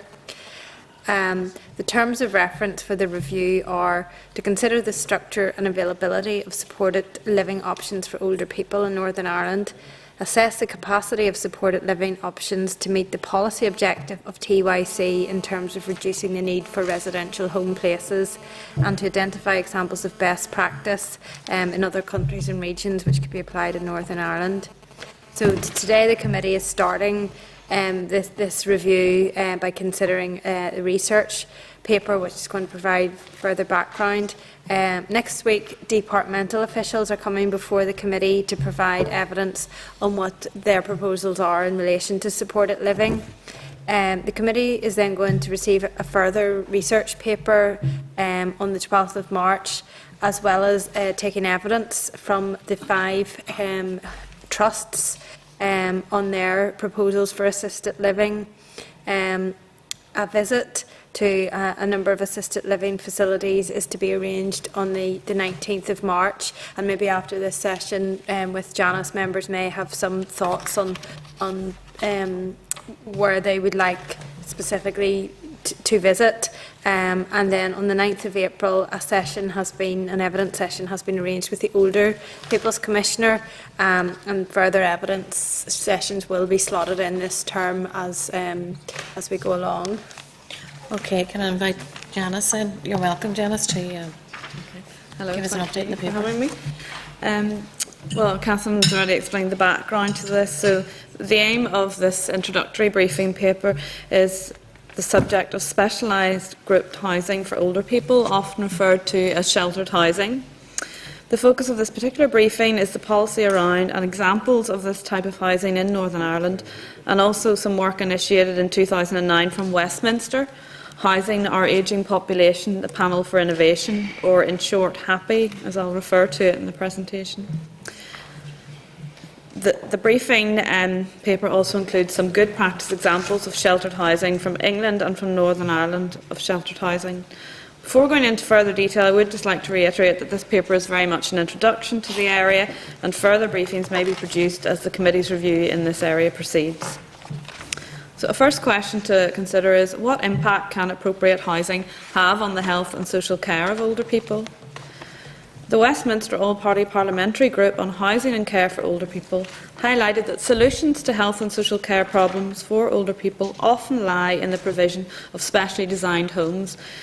And these specially designed homes can lead to a reduced risk of falls, provide safety and security, protect against the effects of cold homes and fuel poverty, enable earlier discharge from and fewer readmissions to hospital, prevent or delay the need for institutional residential care, and provide companionship to combat depression and poor health that can result from loneliness.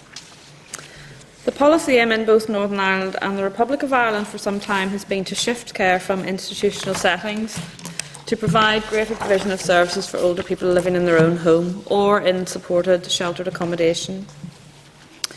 So the second question I'd like to consider today is, what exactly is specialised group housing for older people? There is no one set specification, so I'll take just a quick look at the range of options. The HAPPY panel that I've already mentioned outlined a spectrum of housing options, including 5 categories of specialised housing, and they are: firstly, sheltered or retirement housing. That is generally meant to mean independent living with your own front door for the more active elderly, but can include alarm systems, wardens, shared lounge, etc. Then moving down the spectrum, very sheltered housing or assisted living. These would have additional managed care and support services, perhaps including some meals. Another term used is extra care living. That means independent living, but there'd be further additional managed on-site care and support services, including perhaps 24-hour staff on site. Close care housing means independent living, but is very often linked to a care home on the same site, providing extra care and support. And retirement villages tend to be large developments, often over 100 units, with a whole range of the above housing types that I've just mentioned, with varying levels of care and support. In Northern Ireland, the different categories of sheltered housing are defined in the Department for Social Development Guide for Housing Associations, and they are, in Northern Ireland, we call these categories 1, 2, 3 and 4, and again they're self-contained accommodation.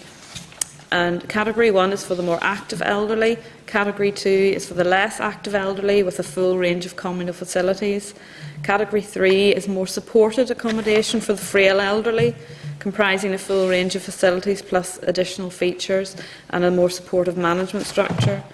And Category 4 housing would have a scheme supervisor supporting and shared accommodation for less active elderly with a full range of communal facilities. So those categories just show that there is a range from independent living for a very active elderly person who just wants a bit of safety and security, right through to still independent living but with a lot more support on site, maybe 24-hour staff and some meals and things provided. So there's quite a range of categories. It is possible to rent or buy sheltered housing. Rented sheltered housing is provided by a range of providers across the UK, including councils, local authorities and housing associations. Some sheltered housing is run by charitable trusts, and each charity will have its own policy on who it will assist. For example, workers who have retired from a particular trade. There are also some private providers of sheltered rented housing. In Northern Ireland, registered housing associations are the main developers of new social housing for rent. So if we just take a brief look at Northern Ireland policy in this area, I don't want to reiterate what Catherine said in her introduction. So Yes, obviously the focus of the TYC implementation plan is to support older people either in their own home as the hub of care or in assisted housing as opposed to more acute settings. Now, TYC did not go into any detail on specific types of housing provision, but it is useful maybe to highlight at this point that older people might choose to move into sheltered housing even if they were capable of remaining in their own home with services for reasons such as company, social inclusion, the communal facilities, proximity from services, and perhaps issues relating to cost and maintenance of an individual home. In Northern Ireland, the Supporting People programme is administered by the Northern Ireland Housing Executive, is aimed at improving the quality of life and independence of all vulnerable people. DSD bids for and approves funding for the programme and allocates it to the Housing Executive, which uses it to fund the provision of eligible housing support services. In 2012-13, the total budget, Supporting People budget spend for services for older people was £8.93 million, and this supported over 400 accommodation-based services housing over 10,000 people. Sheltered housing is the main form of provision for older people within this, but there are some more specialist supported living provisions. Some particular issues have come to light just in this sort of early look at sheltered housing, and I've highlighted them in the briefing paper. The Northern Ireland Housing Executive has highlighted in research that sheltered housing is facing a number of challenging issues here. Younger people aged just 50 and over are accessing the services, meaning there's a very wide age range of residents, aged 50 to over 100, with a wide range of needs and support. This has led, obviously, to questions around the desirability and suitability of some of the sheltered housing stock, which was originally designed with the active elderly in mind. In responding to those sort of issues, the Housing Executive did commission research, published in September 2012, and my briefing paper does highlight some of the main conclusions. The majority of sheltered housing accommodation was deemed to be viable and fit for purpose, but some of the housing associations indicated that some of their units were not very suitable in terms of space, and some felt a small number felt they had some non-viable sheltered housing stock. The research also confirmed that increased numbers of people with mental health problems, addictions, physical and other health problems are now living in sheltered housing at a younger age. And although there were few empty units, it was concluded that the reason for this was due to the operation of the Common Selection Scheme through the assessment that the Housing Executive does. And this has resulted in an increased number of allocations to those who do not fit the standard definition of an older independent adult for whom it was originally designed. One housing association highlighted to RAISE that it actually has limited control over the type of client it's required to house, and they are seeing an increase in the number of clients with very complex needs, including older people with up to 5 packages of care in place, but also younger clients with addiction and mental health problems. And this obviously impacts then on other residents, for example, the noise of care workers coming in and out 24/7 to deal with those in greater need. The Westminster All-Party Parliamentary Group that I mentioned earlier, they noted a range of obstacles to further develop specialist housing. Capital finance is becoming harder to secure for housing associations.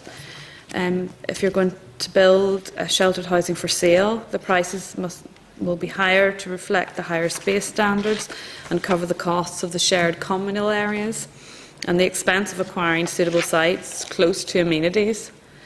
For social housing, to maintain suitable rents can be difficult because of the extra service charges for communal facilities, and welfare reform itself has brought uncertainties in this area. Section 4 of my paper highlights a range of good practice examples of sheltered housing from the Westminster Happy Report, the All-Party Report Happy 2, and from Northern Ireland.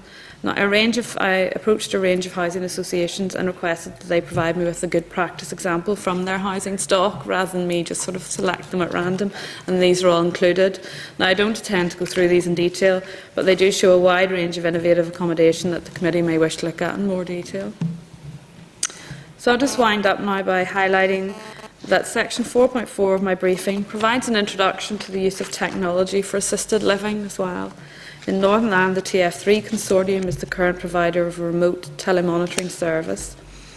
It's providing telehealth monitoring, not just to elderly people, but to over 1,400 patients, enabling nurses to remotely monitor patients' vital signs, where previously they'd have had to travel to their GP. And the contract also provides for telecare, and more than 1,700 users have benefited from telecare.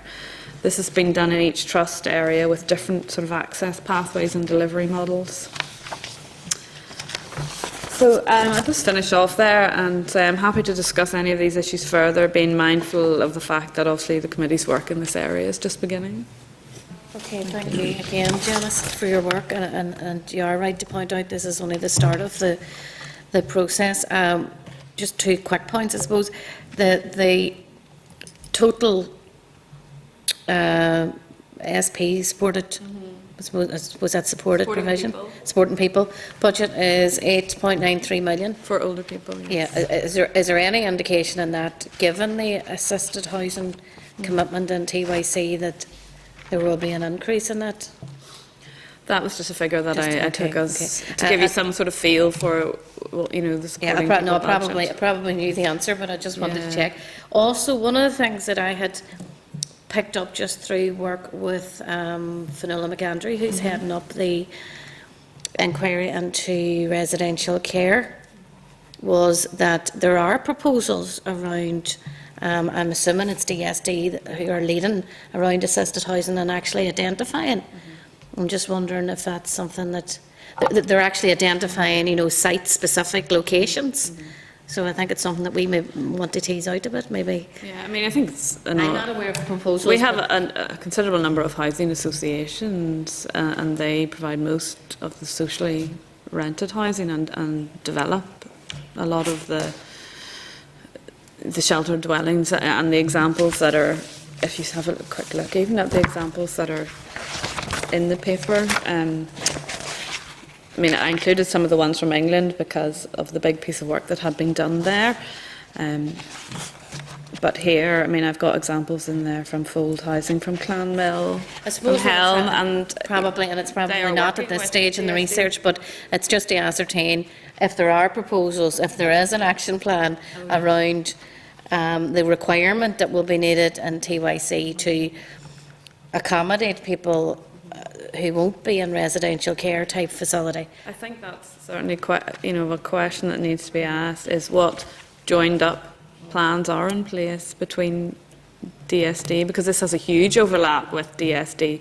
I mean, I referred at the start to the health and social care benefits of sheltered housing, but currently the process of sheltered housing is very much led by DSD through assessing people, the housing executive assessing people, and through the housing associations. No, I think it'd be important to do that, and maybe some of the people who are on DSD here might have more of the detail on it, but Kieran, indicated first. Follow on that. That would be in conjunction, of course, with the health, the trusts, the local trust. The trust would be providing Yes. the care services and things within in the shelter. You may have answered this. Have you any information there on the success of the specialist housing? I hear you mention it in terms of survey responses from older users. Is there anything? Did you come across something like that? Sorry, could From you a just... survey responses from older users. That would be people that would be using it. Was there any? Yeah, I think there is survey work that is out there. For example, there's one particular one. A few years ago, the Northern Ireland Housing Executive did do a particular piece of work on the Barnholt cottages in Carrickfergus, and I think the committee has mentioned that before.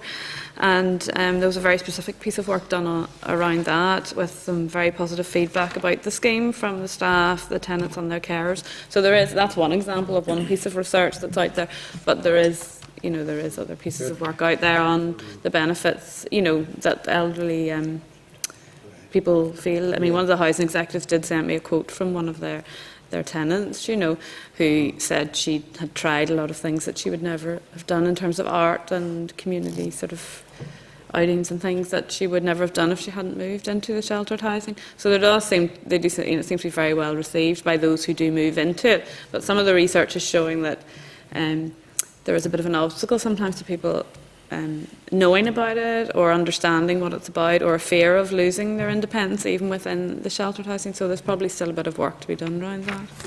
And finally, Chair, I'm going to give members the opportunity to visit the Premier constituency in Northern Ireland, in Newtownards. We have just completed the sheltered supported housing in the Dakota Avenue in Newtownards, and this is fantastic. Now, I haven't seen it; it's not been opened yet officially, but it's something that we should, I think, head for, because it's brand new, spanking new. And I must take this opportunity to congratulate our former Health Minister, in that this was a replacement for the Lochcuan residential home, which was a residential home, and it had been scheduled for closure, but he did live up to his promise. He did not close it. He did not close it until the last resident had vacated it. But in the meantime, this new facility was built, and this is a fantastic facility, and I would encourage everybody. Maybe we can visit it. There's not an election coming up or anything. I'm going to get you the membership shortly. No, well, Okay, I thank you believe in for that. credit where credit's due. We should write to the former minister telling him how great the man There he certainly do seem to be quite a range of, whenever I approached any of the housing associations, the ones that I approached, obviously didn't approach them all, but they all were very able to provide me with what they would have considered their flagship development, or, what they thought was their best. Thanks. Yeah, I thought Kieran had defected there for a moment. Credit where credit's due, no Here, matter here. if it's mine sworn Here, here. anyway. I don't have any, but Thanks very much for a very detailed and comprehensive paper on this. Obviously, in terms of the supported housing, I sit in the DSD committee as well. We're aware of that. DSD have admitted, the Minister admitted in June, that they failed to reach their targets. So they really have to get their act together. I mean, in this current year, the Housing Executive have handed back something like £70 million, some of it for planned maintenance and all of that, but it's a huge amount of money. There's a huge need for social housing, people in housing stress.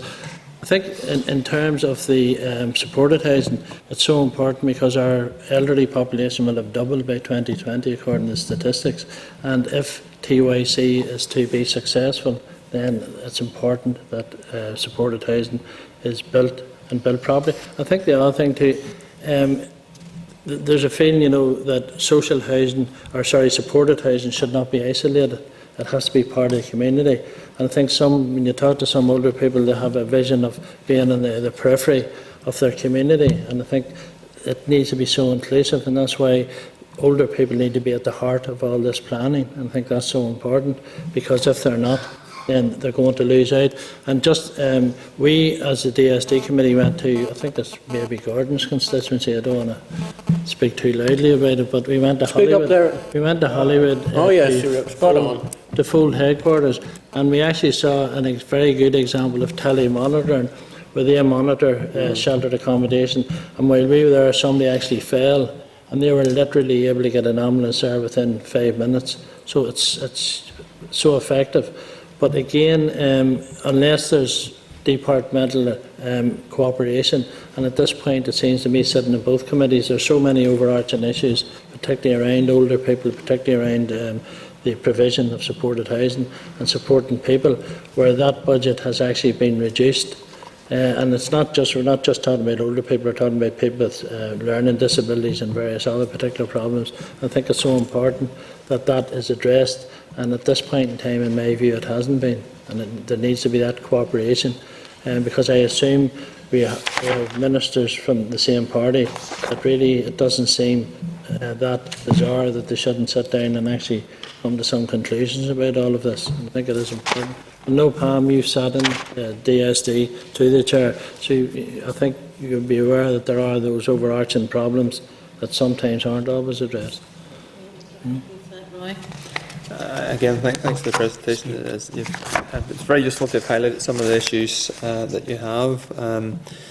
I see on page 4 you've indicated that TOEC did not go into the detail of specific housing tenures or types of provision, and I think that's a very, very glaring omission. Certainly it's one of the issues that I had responded to TOEC about.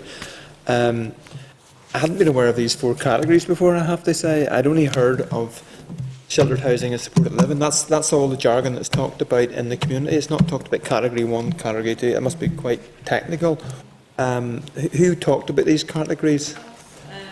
In DSD guidance, housing executive guidance, it's probably it's quite fine definition as to what the housing associations will know which of their properties are classed as category 1, category 2, and it's to do with the level of support. For example, there may not be a manager there 24/7 in some of them, but in others there will be staff there 24/7. So that's for the the less active elderly. But as I said, a lot of them have issues regarding the fact that there are a lot of units being taken up by really people they're not quite sure they were originally designed for, and that is causing them some concerns. We're really talking about this issue in conjunction with TYC and the proposal to close the residential care homes.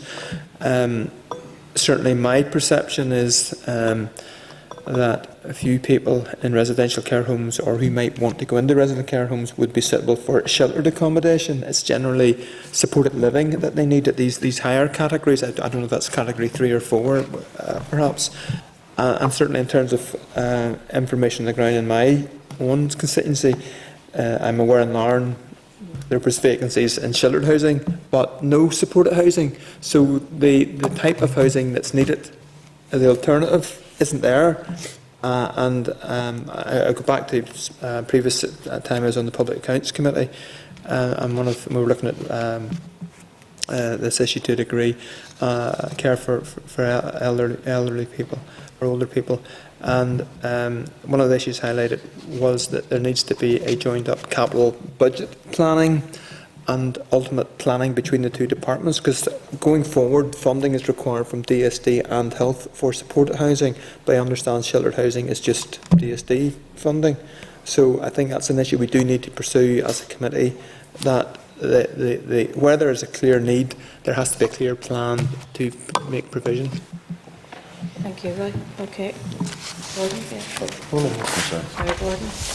Thanks, Chair. Yes, thanks very much for your presentation. Now, I'm glad you found some good examples within North Down, and I'm glad some of the members from South Down have already noticed that. But a serious note, one of the issues of concern obviously will be the demise of the housing executive as we know it, and more responsibility will go into housing associations. I think that's a risk in itself, and I understand there will still be a certain role for the housing executive in the management of tenants and those that have to be housed. But I think it is, fair that the housing associations have done probably what is a fairly good job in providing purpose-built accommodation for those with various needs. So that will need to continue. I think care villages, have you seen much evidence of care villages? You mentioned a few. Retirement villages? Yeah. Retirement care, yeah, well, there was one, I think I put one good practice example of one in Yorkshire, which came from work in England. Yeah. They tend to be a lot bigger, as I said, encompassing all levels of sheltered and supporting housing, and very often a care home, a residential home on the site as well, so that if someone moves in at an earlier stage in their life, that they can, I suppose, stay in the one village, Yeah.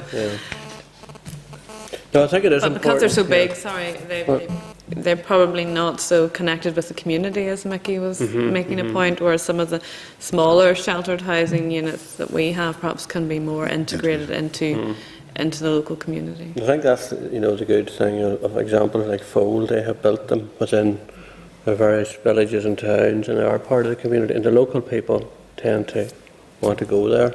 Most cases there are waiting lists to get accommodated within such accommodation, but obviously the demand will be there, and under transforming your care, the emphasis is on living within the community. So we need to make sure that the resources will be available to do this more and more. If these people are going to live out within the community, we need to make sure the accommodation is there and that it's properly managed and suitable for their needs. One other point, Chair, the other point that comes to mind is some years ago there were wardens within a lot of these homes, and they've moved away from that now. obviously with this telecare system. People have reservations about that. People are somewhat reluctant to go for that, and I don't know whether that's an issue that you're aware of, or they seem to have gone away from it. It's not something that came out particularly in this, Yeah, this piece of work, but there would have been depending on the level of support within the particular Yes. supported housing, there could be daytime management staff and not overnight management staff, and maybe that's where the tele-monitoring takes over. But during, that in other more supported housing there would be staff that they're there 24 hours a day. And I think as well, sorry, some of these issues, I mean, you're right, and some of these issues we need to tease out with the department as well when they're in and around the support mechanisms that will be around assisted living as well. Yeah, I suppose it's to make sure that the full, if it's directly to replace residential and nursing homes, then you would be talking about quite supported living arrangements. But I suppose it's to ensure that the full range of facilities are there, because if an older person of the future can choose to move into a good sheltered housing, they may well stay there longer than they could have stayed in their own home because of the secure nature of it. Okay, thanks very much, Janice. Thanks, Chair. Yes, just briefly, Roy picked up on my point, which I was going to raise about the need for sort of joined-up government around this. On Kieran's point, I would just urge, beware the smell of fresh paint, in that we don't want to just be going to see best practice models. We need to be going to see other places as well. But I think the approach is good, and even looking at this early stage, I think there will, through the approach that you're taking, be some significant gaps between best practice and reality. I think that'll emerge. Okay, thank you again for that. That's useful, and just reminding members that the department will be in next week to discuss this. Moving on to item 6, which is accident and emergency services. Again, members will be all too aware that it was a useful session last week with the Medical and Dental Training Agency and the Minister on the A&E issues. We need probably now to decide as a committee what further steps we'll take on this subject. I'm going to make the following suggestion, members, just bear with me. One of the issues that came out of the evidence session last week was that the Medical and Dental Training Organisation said that the workforce planning is actually the responsibility of the department and the Public Health Agency, and that they had been asked to do some work assessing the workforce needs of each speciality. I'm suggesting, members, that we write to the department for the terms of reference for that piece of work, because that was certainly something that was new coming out of last week. Equally, the RQIA report of its inspection into the Royal over the weekend of the 31st of January was not completed as of last week.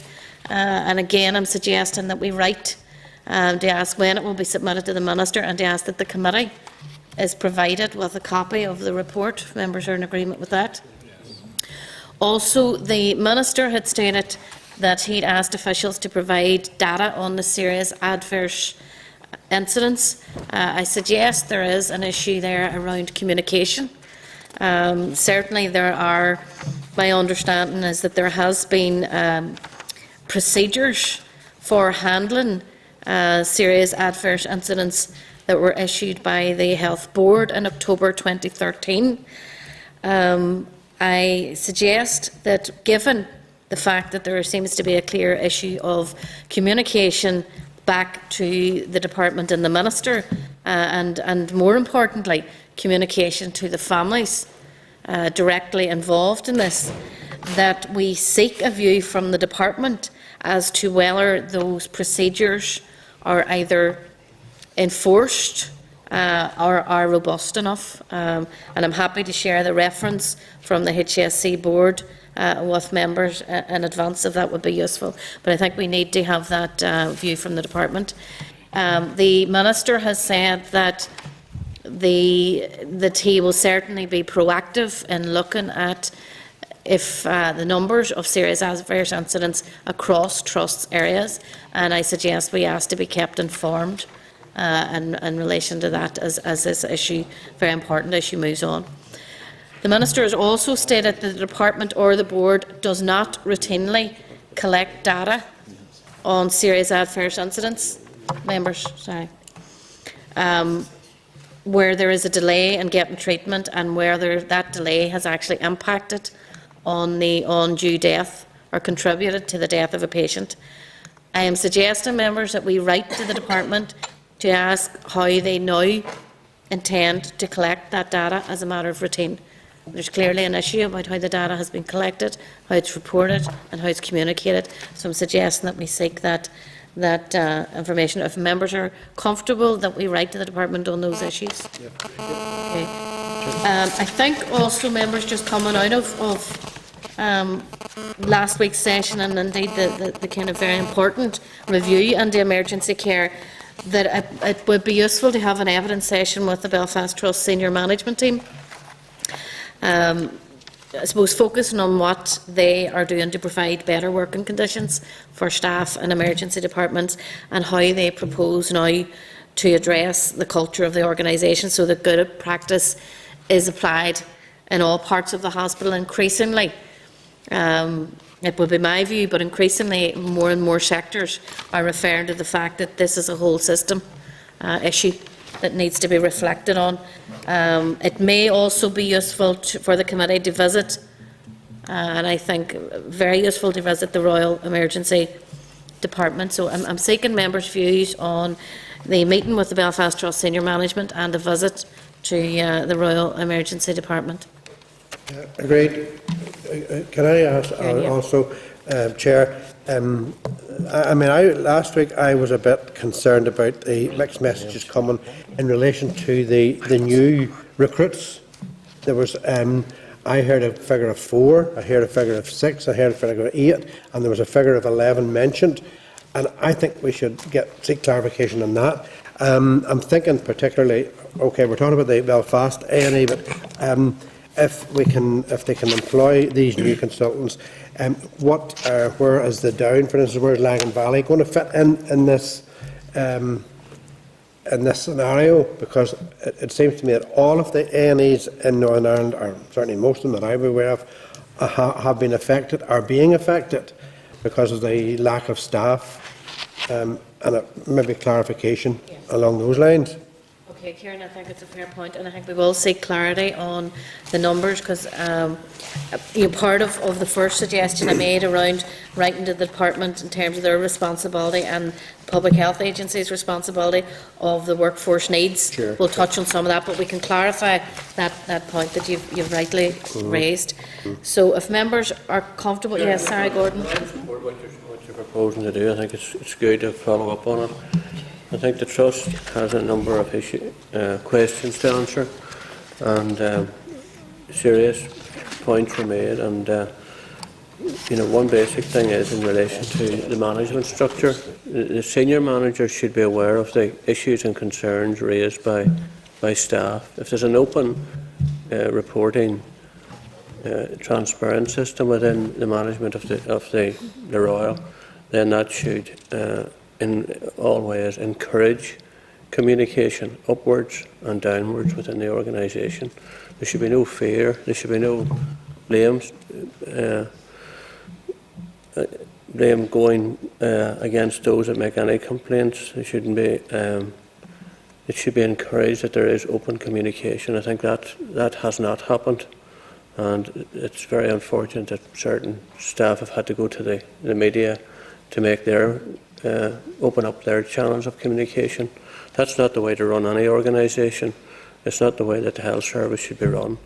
It's totally against good practice, and we're here to monitor what goes on within the health service and to highlight issues of concern. I think that's a real issue of concern as to how these staff are being managed, how their issues of concern are addressed or perhaps not addressed. And I think there needs to be an openness, and the management need to be open to criticism from their staff, the points that they make. They need to learn and I think the important thing is that the staff feel that they're appreciated and that their efforts are recognised, and that they're doing a valuable job. And we all know they're doing a valuable job under intense pressure.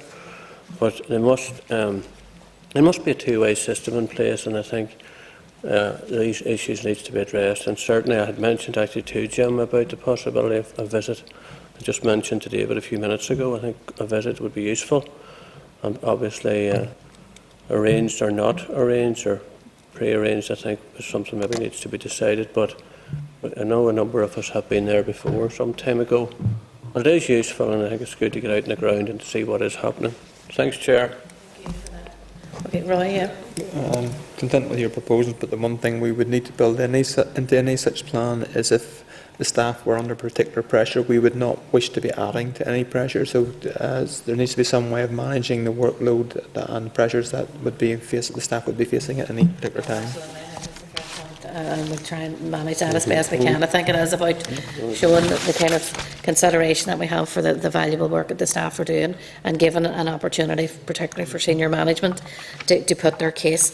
We also, members, wanted to do some further scrutiny on the Transforming Your Care Strategic Implementation Plan, specifically around the proposals for the future of emergency departments. And just as an example, there had been a proposal about creating treble 1 number for urgent care to allow people to access local health services when they needed help fast, but it is not an emergency.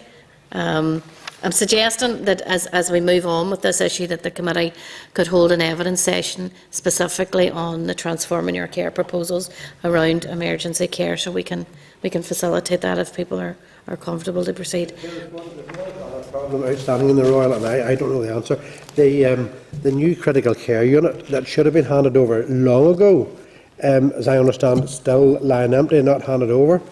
What's the story on that one? Chair, I do recall, I think there was either a written or an oral question on that. Recently, I'll maybe try to reference it, where the Minister gave an update of the proposed date. There had been a delay in the completion of the works. So it's still lying empty. I mean, that's... Well, we can clarify the exact situation around it. Sure, Roy. Can we also clarify? I mean, I think that's handing over the building. I think the Yes. problem with the pipes and corrosion, etc. It's when it becomes operational ultimately that we need to know. Because it has to be kitted out. Yeah. We can write to the department on that. Yeah. Okay. I'm asking members to note the response from the Minister regarding the development of an action plan to implement the recommendations of the College of Emergency Medicine report on the Belfast Trust, which is page 32 of your papers. Suggesting maybe to the clerk, if we shared that with the College of Emergency Medicine, it might be appropriate for their thoughts on it. Referring members to a letter, page 34, from Margaret Ritchie MP, seeking to give evidence to the committee on the reduction of A&E opening hours at the Down Hospital. Members will be aware Ms Ritchie had previously written to the committee in January, and we had advised that while the reduction in opening hours at the Down Hospital is obviously a concern to us all and a serious matter of public concern, the committee has consistently taken the position of not becoming involved in issues relating to individual hospitals or health facilities. And we further advised that the committee would be looking at some of the factors, the wider factors involved in the provision of A&E across the region, and we have begun that process last week, taking evidence from the Medical and Dental Training Agency. So I'm suggesting we write back to Ms Ritchie to update her on the work that we're doing. Great. Members comfortable? I had suggested that we have an informal meeting just with interested members of the committee with Margaret, and I still would suggest that's a good way forward, that she comes up someday and chats to those who are interested in that area. I think it's an individual, if people want to do that in an individual capacity. Turned out an offer like that. Okay, members, item 7 is the Forward Work Programme. It's on page 36. It's for noting today. Item 8 is matters arising. I'm asking members to note item 8.1 on page 40 and item 8.2 on page 42. Correspondence, asking members to note 9.1 to 9.4 on pages 45 to 99. Item 9.5 on page 110 is correspondence from the Committee for Finance and Personnel seeking the Committee's view on the Audit Office report on sickness, absence in the public sector. Are members content to advise the Committee to seek written or oral evidence directly from the Department officials? Great. Thank you. Asking members to note, and I just want to point out page 111 is the response from the Children's Law Centre on the Mental Capacity Bill. I think it would be appropriate that we responded to the Children's Law Centre, thanking them for their information and suggesting that once the ad hoc committee between Health and Justice is established to take forward or examine the process of the bill, that their views need to be reflected and fed in there. So if members are comfortable to respond in that way, thank you. Item 9.8 on page 124 is a letter from the Society of Chiropodists asking the committee to sponsor a long gallery event in the autumn. Are members content to sponsor this? Asking members therefore to note items 9.9, 9.10 on pages 125 and 128. 9.11 on page 129 is a letter regarding a personal matter.